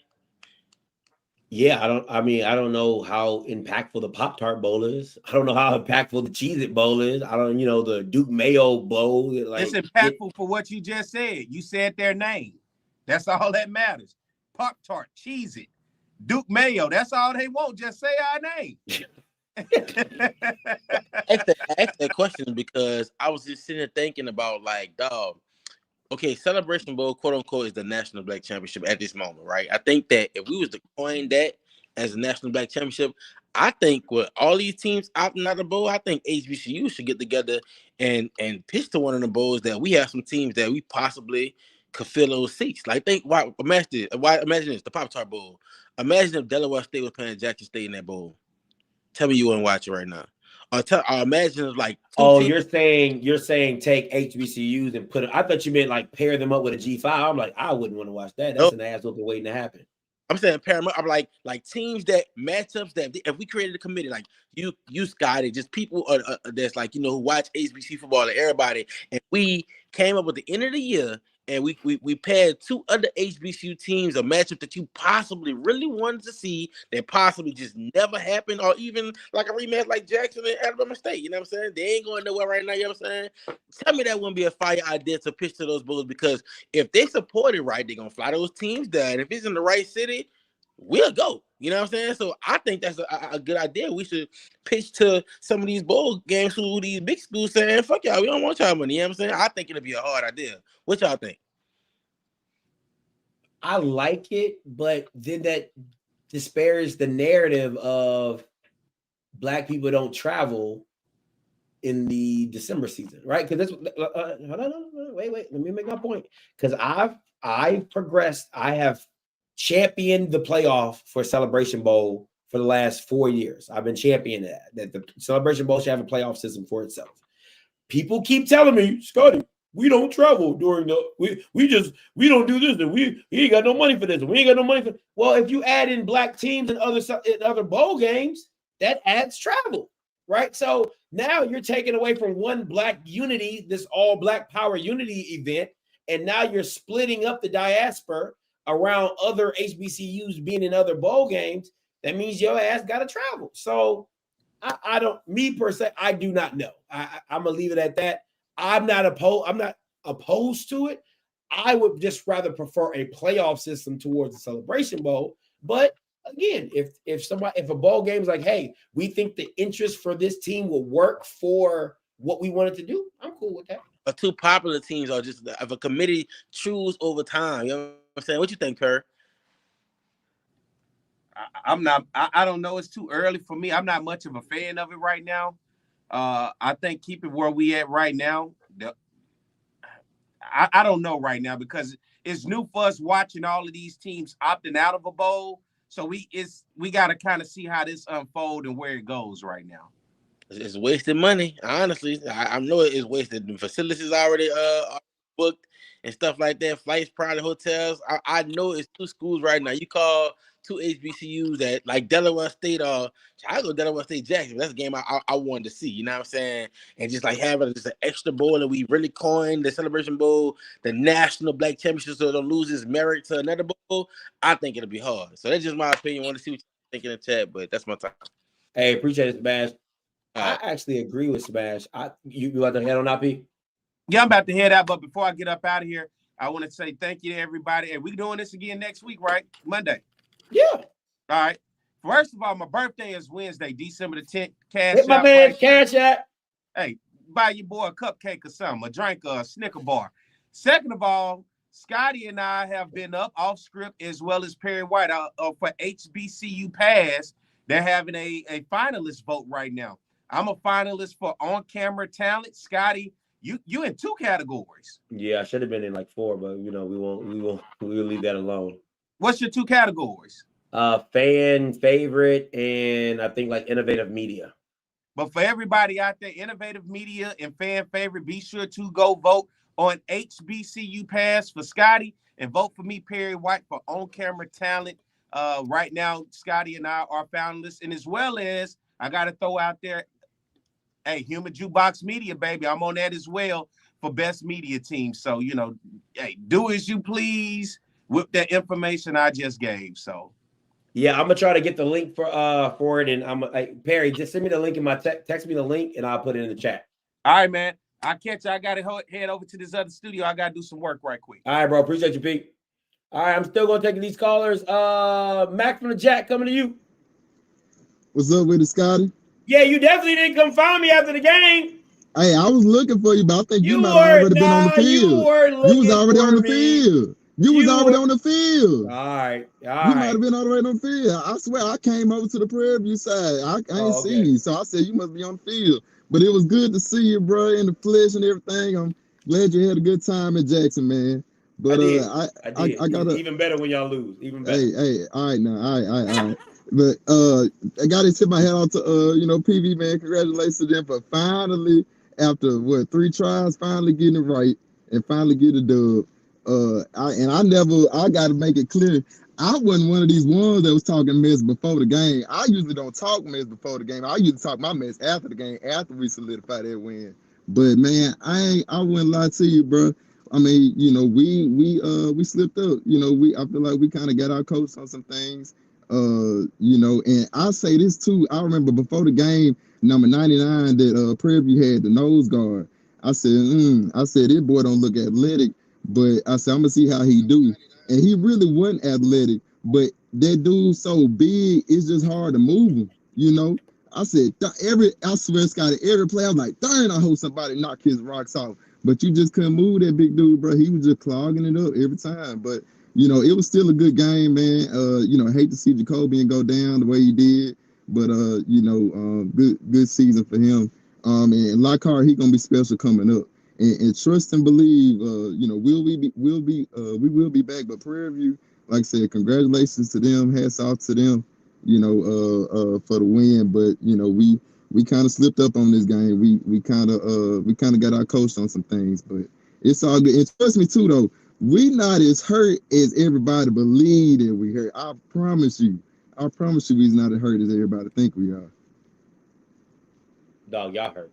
No, it might not be you.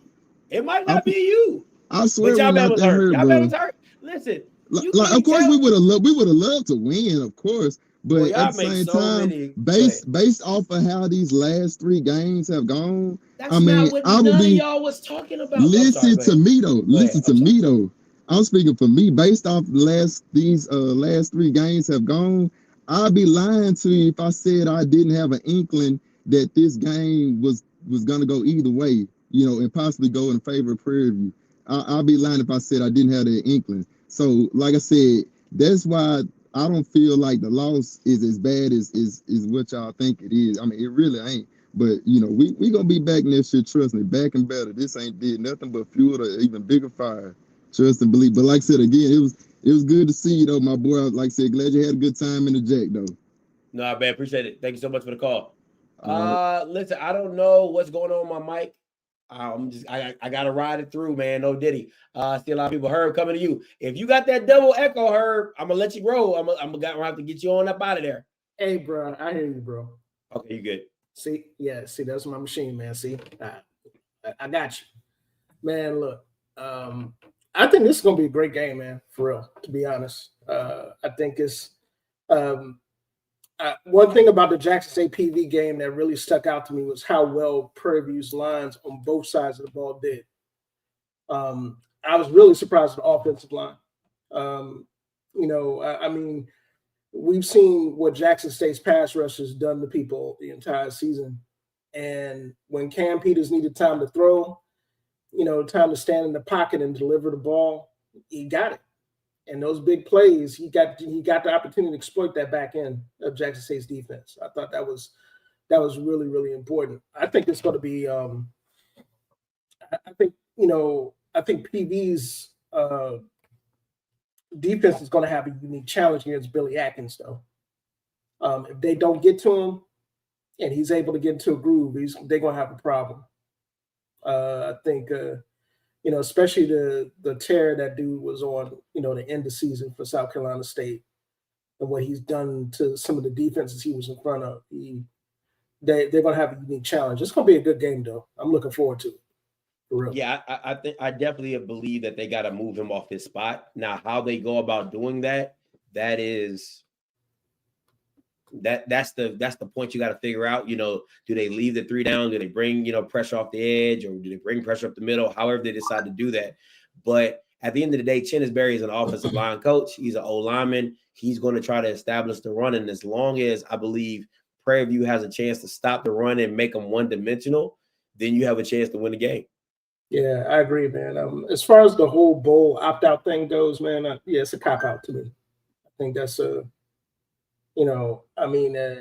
we had the opportunity, if HBCUs had the opportunity to be in bowl games and have sponsorships and have swag bags and all of the stuff that goes along with it, I'd love it.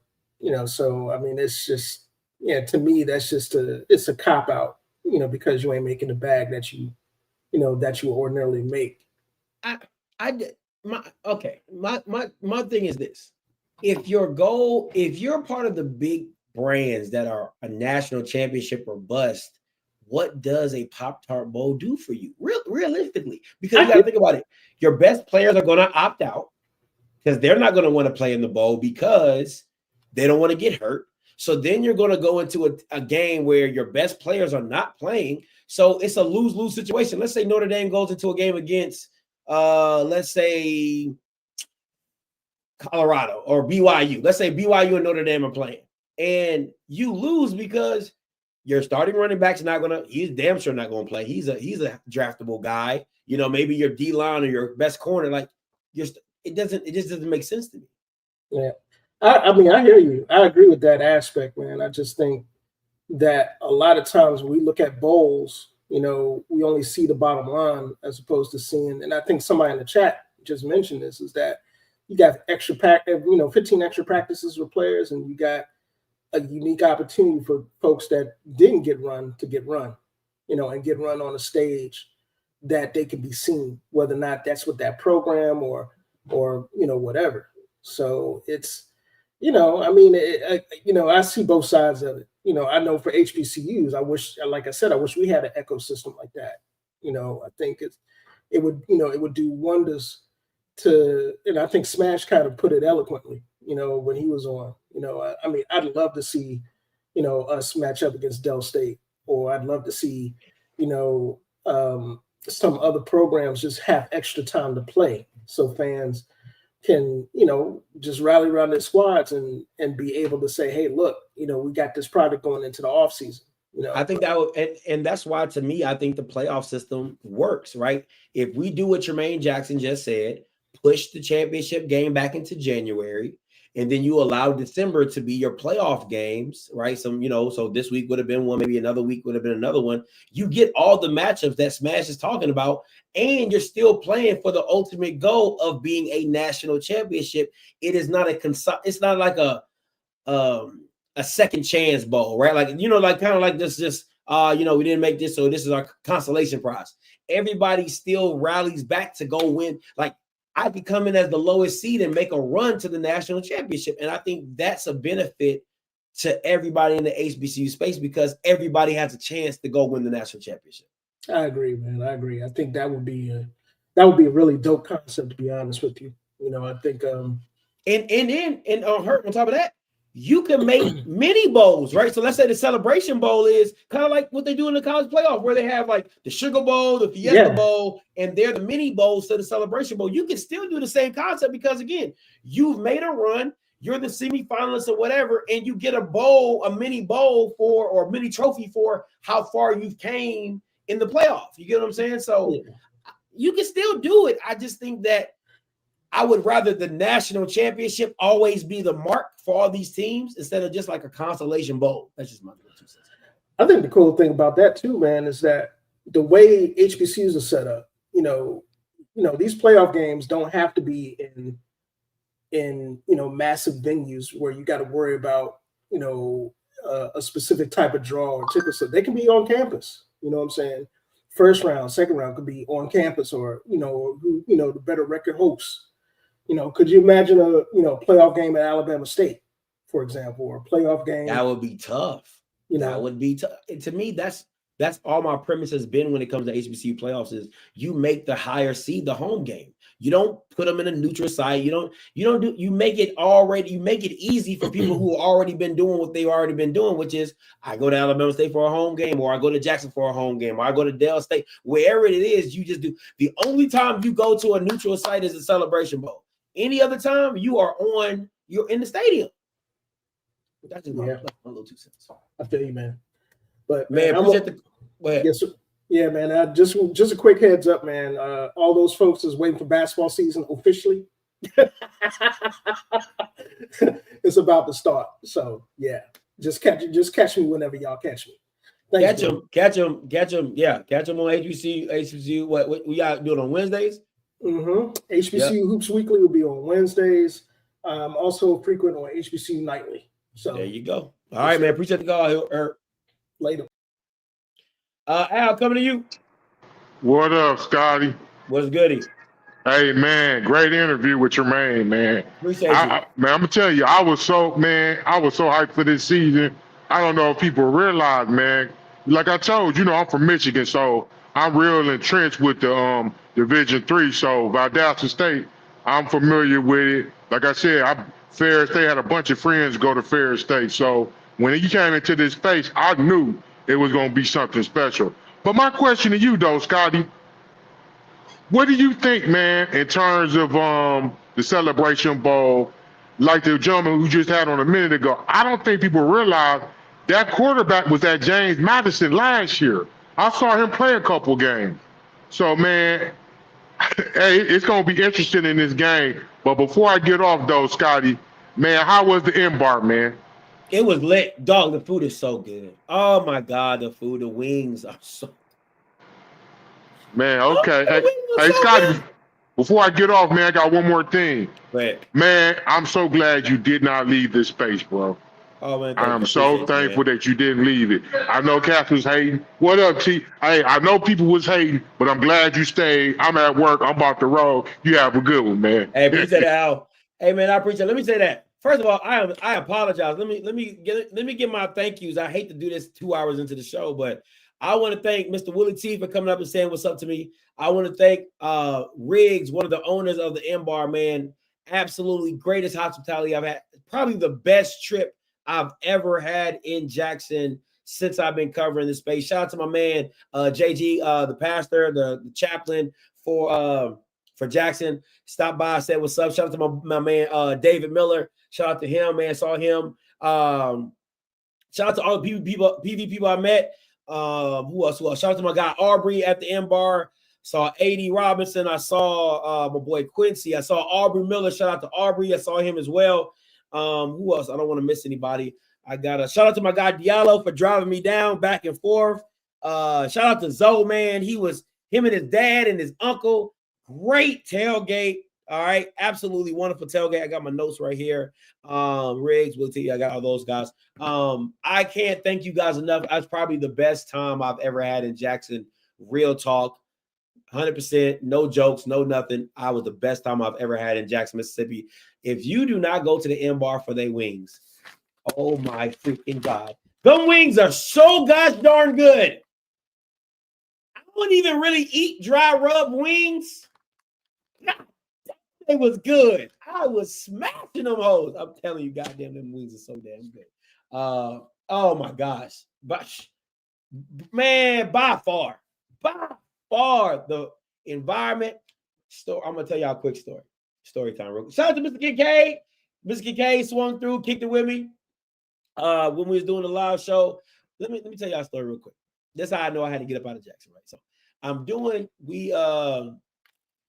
we doing the show. Me and Zoe, we packing up and everything like that, right? Real quick story time. I told my wife this, so y'all not gonna get me in trouble, right? Tell my wife everything. So we getting packed up or whatever, right? We packing up, you know what I'm saying? We walking out because we gotta head back because we gotta leave early in the morning to drive back.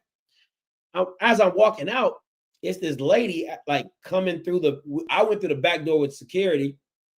And it's a lady that was coming. If you know how the M Bar is, like the DJ booth is in the middle, and then you got like the patio section, right? So there's this older lady, she's probably like 42, maybe 45.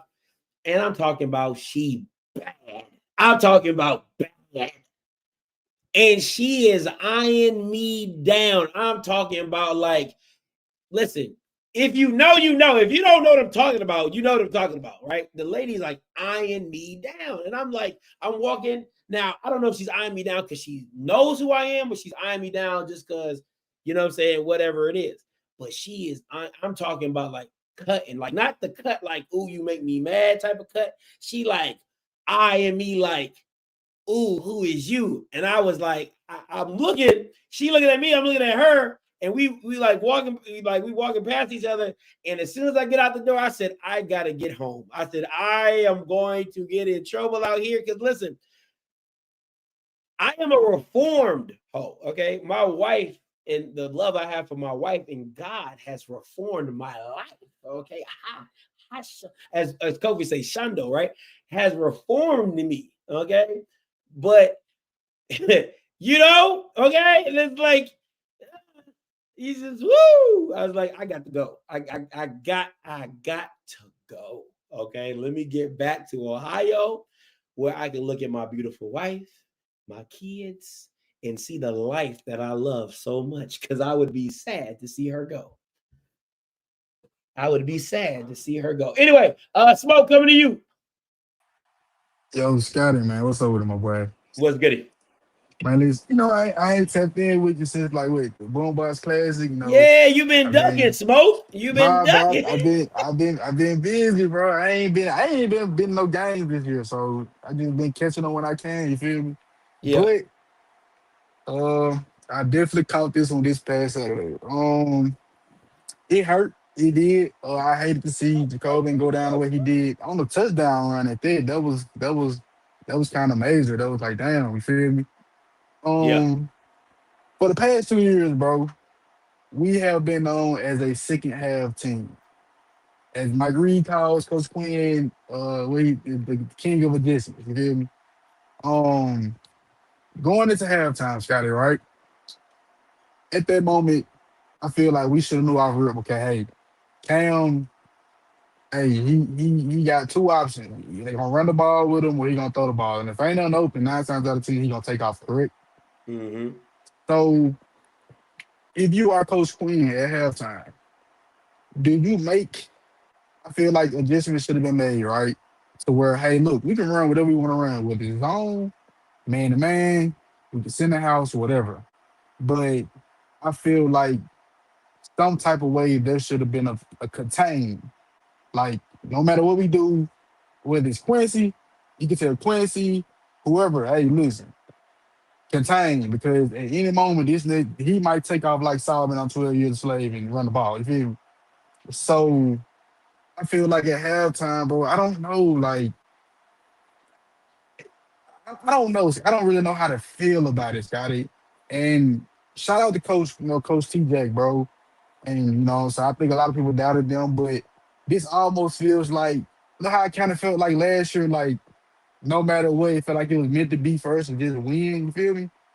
It feels like that with them. I think that this is their run. Like it's meant for them to win. But Let I me feel jump in like here. Let me jump in here real quick because I want to answer your question before I lose my train of thought. okay, I think people are not looking at the full picture when they see the game. They keep saying the defense, but to me, the defense was not the problem. Yes, your corners have been bad all year. That's not anything new. So I've been saying that if you want to beat Jackson, you have to pass the ball. But when you look at this game, I need you guys to open it up and really it was the offense's fault. Like, I need people to understand. TC Taylor and Rip did not make any adjustments to what Prairie View was doing. What Prairie View was asking TC and Rip to do was, hey, we know. Let me tell you what a Jackson State game looks like. A Jackson State game looks like this. 1st and 10, we run the ball with Ahmad Miller. Ahmad Miller gets 6 or 7 yards. We're 2nd and 3. 2nd and 3, we take a shot. We don't get the shot. Okay, 3rd and 3, we come back. We run the ball with Terrell Ahmad. We get a 1st down. That is how your game usually goes. You run the ball on 1st down. You pick up 5 to 6 yards. 2nd down, you take your shot. Maybe pass the ball up. We don't get it. Maybe we do get it. 3rd down, we come back. We run the ball 1st down. That is typically how you guys do your games, right? So this is what happens. 1st down, you don't gain no yards. You lose yards. You gain 2 yards. Now it's 2nd and 8. Well, okay, 2nd and 8. What do I want to do? Do we run it again or do we pass? Okay, we pass. Okay, now it's 3rd and 5, 3rd and 7. We didn't get that much. Now we try to do 3rd and 7. Now we want the big play, and then we punt. That was the game. You guys did not win first down. You guys did not win first down, and that is what you have been known for. You would win first down, and you would be playing with 2nd and 5, 2nd and 4, 2nd and 3, 3rd and 1. And when you're in 3rd and 1, it's not too much a defense can do because you can run it or you can pass it, and we don't know which one you're going to do. That is where, so what the adjustment that should have been made is, I'm going to say this, and I'm going to keep saying this. Outside of your running backs, if you guys did not have Nate Rembert, I don't know what you all would look like on offense. That is the God honest truth, because that little man saved you time and time and time again. But in this game, you needed him to be your Wes Welker. You needed him to be your Cole Beasley. You needed him to be your, hey, you got to be our first down guy. Get to 4 yards, turn around, we're going to hit you. Get to 5 yards, turn around, we're going to hit you. Get to 3 yards, turn around, we're going to hit you. You got it. TC and those guys never made to the adjustment to shorten those routes and help Lockhart just pick them apart. Boom, boom, boom. Because again, you got to be okay with taking the 2 to 3 yard run. You got to be okay with that. You get the 2 to 3 yard run, it's 2nd and 7. All right, now we're going to go short routes. I have never, and Smoke, you've seen enough games. People in the chat, y'all seen enough. Have you ever seen Jackson State do double slants? I've never seen them do double slants. We haven't. We have not.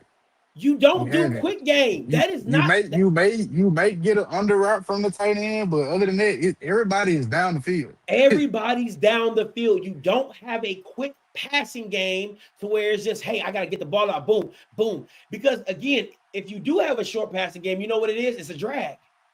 It's a shallow cross. And then it's Nathan Rembert making moves and do whatever. Tremaine Jackson and that defense said, I want to see if you can chop wood. Can you take the time and due diligence to work your way down the field without trying to get the big play? And Jackson State fell into the trap, and they kept themselves behind the chains because of how they called the play. Like, every time on first down, you got to run the ball. You can't do anything different. Right. You can't do a hitch. You can't do a bubble route. You can't do. They never called the screen.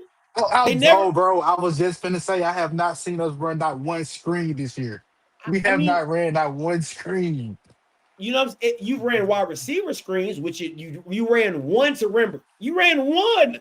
He's your best playmaker on the outside. You ran one wide. Again, people are looking at the wrong. Let me help you out. People getting on my boy Terenzo Quinn because he had a damn good game. 11 drives. I want y'all to go look back. 11 drives, maybe 8. I think 8 drives. They didn't pick up not one first down. Or they got like a total of like 20 yards in like 8 drives. Like, it was something outrageous like that if the last time I checked it, to where like the first 4 or 5 drives, I mean, come on, you didn't cross the 50 until the second quarter. And that was by penalties when Amaya got the late hit in the face mask. Yeah. That's when you crossed the 50 to even get Jacoby and Morgan to get the run, right? So again, people are putting the wrong, for as bad as Jackson State played, they only scored 23 points. The game should have been a blowout. If we're being honest, the game should have been a blowout. But the defense they were in the red zone twice. One was gifted by them by the 39-second decision by TC. And the defense still made a stand. So again, in my personal opinion, the blame goes to TC Taylor. And I said it day one in this game. If TC Taylor loses, it would only be because of what? He got out coached by Tremaine Jackson. That's exactly what happened. That's exactly what happened. So look, let me ask you a question. You was at the game, bro. You was in person, right? And what I know a lot of people are talking about, saying that when Cam got the first down, it was over. A lot of people saying that when we didn't I feel like when we had they fumbled on the goal line, bro, and we ran the ball, got the 3 and out. I feel like we could have did something else besides just run the ball back to back to back and then wait till third down when it's third and like 14 or something like that and throw the ball. But you personally, Scotty, you was at the game.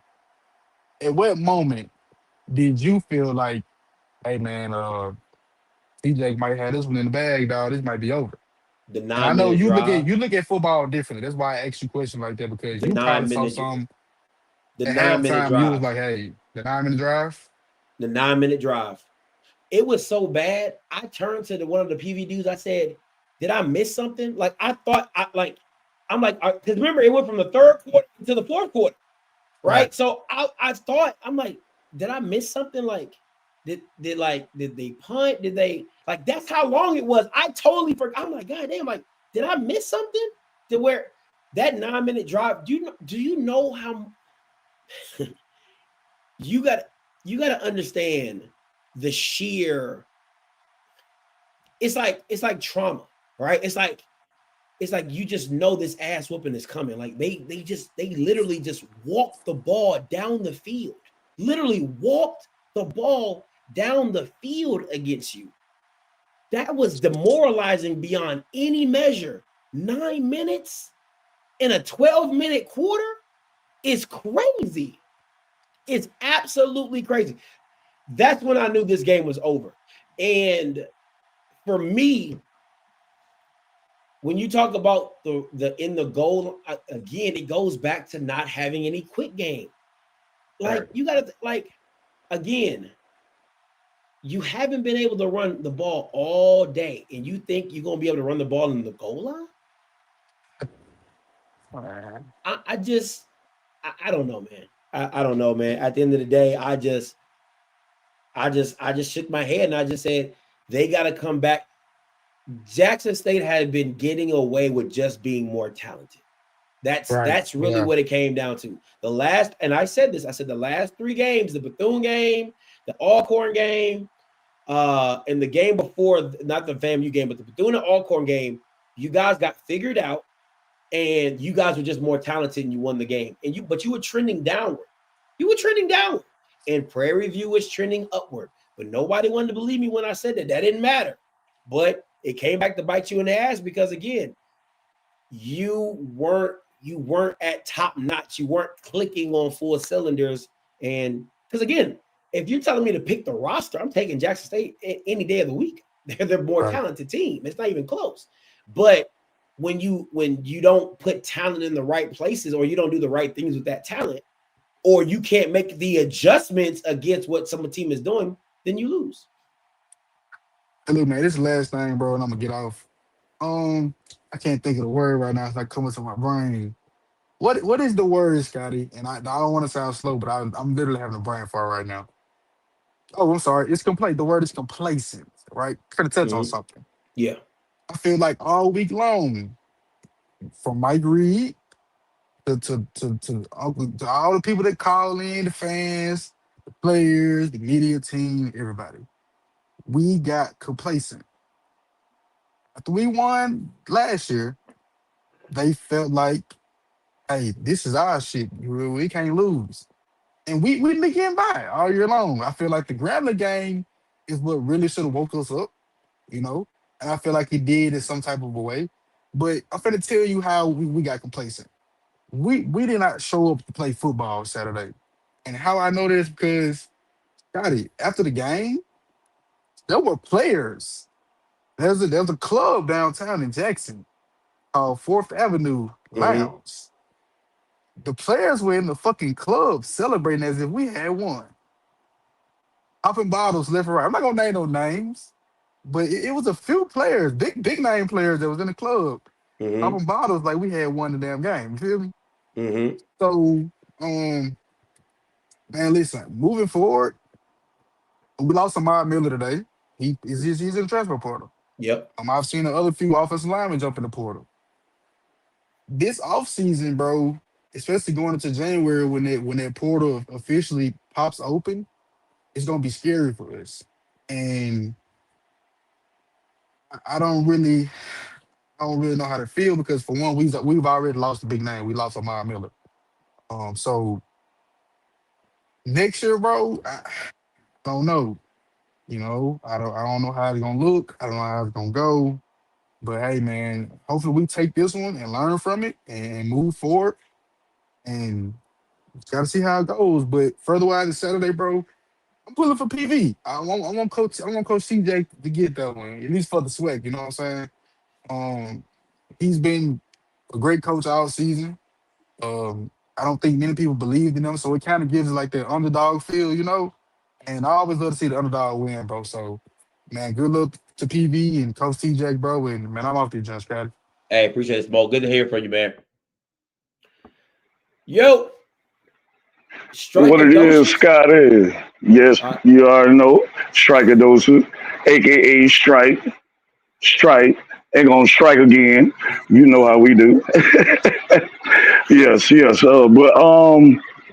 This is Victory Monday. So we gonna talk about the game though Saturday though, man. That was a Disney movie though that Tremaine Jackson put together. Like for real to come up. PV ain't known for winning. Like for real to take a program like that, man. Come on now.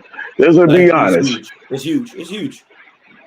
I mean, I'm coming year one, and then all of a sudden scrap to get to the championship game. You already said the West weak, so to come out there like they ain't saying nothing. You won the West, and then to put up the game that they did though. I don't know how you saw it in like while you was at the game, but number 25 forgot darn for your boy PV defense. I'm talking about, man, he was out there folding people up on the sideline. Man, I'm talking about look, had the receiver curled up. That was a play that sparked it on defense. Then he came up with the pick. I said, man, first of all, I had to look the dude up because I thought he was like a safety or something because he looked too light. But he always played in a box. But he a linebacker playing at 216, so he ain't got nothing but speed and agility. He's basically a big safety. Yeah. So and then I saw on the other side though with Jackson though, number 7. Both of them boys played their heart out, Disney movie style. I'm talking about both of them boys left it all out on the field. I don't know if you know number 7. But he was out there. Yeah, boy. I was talking about, I don't know how many tackles, but he at least had 10. So, look, I know you're happy that y'all won because, boy, I had a feeling if PV would have lost, well, it would have been a long line of people waiting for you to get out that stadium. Boy, listen, nobody would have left. Nobody would have left. They would have been stocking the doors. You can see what's telling you. Yeah, you're damn right. Them devils got up out there real quick. I already know, man, but I know you glad you made it out there with your prediction, though, like for real, though. But with the Celebration Bowl, man, you got to go with the better coach, man. He don't win it. He don't did it this far, so like how you said, Paris said, if you've been riding with him all year, you might as well ride with him now. Might as well ride with him now. But all right, that's all I got for you, though, man. Hey, man, appreciate the call. Listen, man, I appreciate everybody for jumping on, man. I really appreciate that. We might keep that going. Call lines get a little hectic sometimes, so that's pretty cool. Let me say this before I get up out of here. Again, Ahmad, it's not. Let me say this. Let me say this. What Tremaine Jackson did year one, it's very special. Very special. And why people see, I need y'all to understand why I say the things that I say. I'm not saying that everybody is Tremaine Jackson. I'm not saying that. But I am saying that if you're coming from a blue blood program, you don't get 3 years. You don't get 3 years. You just don't. I'm sorry. I'm not giving you 3 years. In this day and age in college athletics, I'm not giving you 3 years. I'm giving you 2. I'm giving you 2 years to get it fixed. Simple. It's very simple. Year 1, I'll have you take your bumps and bruises. Year 2, you better be competitive. I'm not even saying you got to win a championship. Listen to, you can't Sam Shade year 1. I'm going to say that again. You cannot Sam Shade year 1. That is unacceptable. Right? Unacceptable. You can't Sam Shade year 1. I'm not having it. Because then year 2, you're on the hook. It better get fixed. Because when you have coaches like TC Taylor going 7-4 when they have a gutted team, when you have teams like Tremaine Jackson turning it around year 1, when you have Mickey Joseph being competitive in year 2, has not lost to Jackson in 2 years. I don't give a damn if Grambling got their number or not. Right? Eddie Robinson came off from selling real estate to never having a losing season and never losing to his rival. You cannot tell me any different. I'm sorry. I'm not giving it to you. I'm not giving it to you. So again, whoever comes into the FAMU job, you don't have 3 years. You got one in a possible. It's facts. If you think you that good, take the money, make it happen. It's a non-negotiable to me. Now, NCAT and the CAA and the Hampton schools, okay, yeah, I got to give you 3 years. You got to play with the white boys. They're a little tougher. Okay, cool. I'll give you that. Right? But in the SWAC, in the MEAC, if I just had 2D coaches in year 1 take my team to the championship, it's because they know how to build a program. If I had Deshaun Jackson take Delaware freaking State to 8 wins in year 1, it's because you know how to build a program. I'm telling you right now. Any coach, Alonzo Hampton, I know he's staying. He would be on the hot seat. Cozy, that's why his ass got fired. Sam Shade should be on the hot seat. Like, I'm not pulling no punches, man. Marshall Faulk ain't got 3 years. I don't give a damn what you talking about. If Deshaun Jackson can turn around Delaware State in year 1, Marshall Faulk is on the same timeline. You in Louisiana. You Marshall Faulk. Figure it out. So that's where I'm at with it. So when y'all talk about, oh, Scotty always want to get somebody fired, it's because if you know how to build a program, listen, it's not, and I want to be very clear, it's not you got to win a championship. You have to look competitive. FAMU was not competitive. I don't give a damn what Bobby Swoop, whatever his damn name is. You weren't competitive with R.J. Johnson. If you're losing to Howard, you're not competitive. If you're getting blown out at home, you're not competitive. Alonzo Hampton, you keeping your job because you done beat Southern, the worst Southern team in the last 100 years. Congratulations. So again, it's not that you got to go. Listen, I'm going to be honest with you. If it looks like Mickey Joseph, I'm cool. Let me break it down. If Sam Shade does what Mickey Joseph does this year, that's a damn good year for Alabama A&M because you haven't sniffed Jackson's draws in the last 4 years. So if Sam Shade just does what Mickey Joseph did, that's half the battle. Beating Jackson and beat your rival, or being competitive against Jackson, which means losing by less than a touchdown, and beating Alabama State. You good. But if you lose again, he should be fired. Why play this game? I'm not playing this game with anybody. When you have coaches, because again, if A&M, I need y'all to understand, if A&M would have got off their ass and fired Maynard a year early, you have Tremaine Jackson.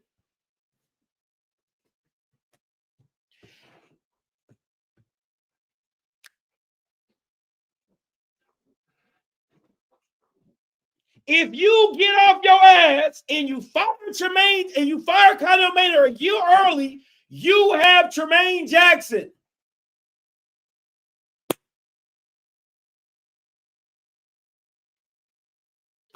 That's why you got to get off your coach when he's bad. Get off of him and find the next guy.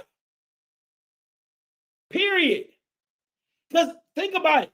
People ain't going to want to hear this. A&M and Prairie View are the same program. You can say whatever you want. A&M and Prairie View in the last 4 years are the same program. They don't have no fans. They're looking for support. They have the financial resources to give you what you need to be successful. They're, outside of Prairie View being in Texas and being in the bad way, if A&M, if Connell Maynard was in the West, he would look like Eric Dooley. That's facts. If A&M was in the West, he's Eric Dooley. And you just would have got beaten every SWAC championship because you didn't have a defense. They're the same exact program. One got off their coaches faster. Eric Dooley, he left technically. Bubba McDowell didn't get renewed. Right? And now they're on Tremaine Jackson. Connell Maynard's fired. Sam Shade should be on the hot seat. And now, if I'm A&M fans, I'm starting my coaching search now. Because if that shit looks the same way Sam Shade just did, you got to go. You got to go. So I'm sorry. I just gotta keep it a buck. So that's just my little 2 cents. But overall, back to Jackson, I think Jackson, I don't think it's like an end-all be-all. I do think year 3 might be a little tougher. Because I know there's a lot of seniors leaving, there's a lot of players leaving. We'll see what it looks like if they can keep Lockhart. Shout out to his mom. I really love the way the kid played. I don't think the offensive play calling did him any favors, but I think he played outstanding. Outside of the pick, he played outstanding. For a true freshman to come into that big of a game in that moment, he played lights out, and you got to give him kudos for that. And the one thing I do like about his game is he's not scared to push the ball down the field. He really isn't. I just think that TC and them guys need to do a better job of coming up with better quick game. That is what it is for me. What else? We'll see, because again, the conference isn't getting worse. It's getting better. I think T-Buck in year 2 is going to be better. I think Alonzo Hampton is just going to be bad and be a good motivator. I think if Mickey Joseph comes back to Grambling, I think they're going to be competitive. I think Marshall Falk, year 1 is going to be competitive, hopefully, right? Hopefully, right? I think when Quinn Gray gets this FAMU job, which everybody assumes is going to be Quinn Gray, I think they're going to be better in year 1 because, again, there's talent on that team. You just got to put it in the right places, right? So, again, I think all these things are going to be better and well executed, better coached, because that's all the SWAC really needs is just better coaching. You get some better goddamn coaches in this conference outside of the financial issues that UAPB and Valley have or whatever. This could be a damn good conference with just some quality coaching. Flat out. Flat out.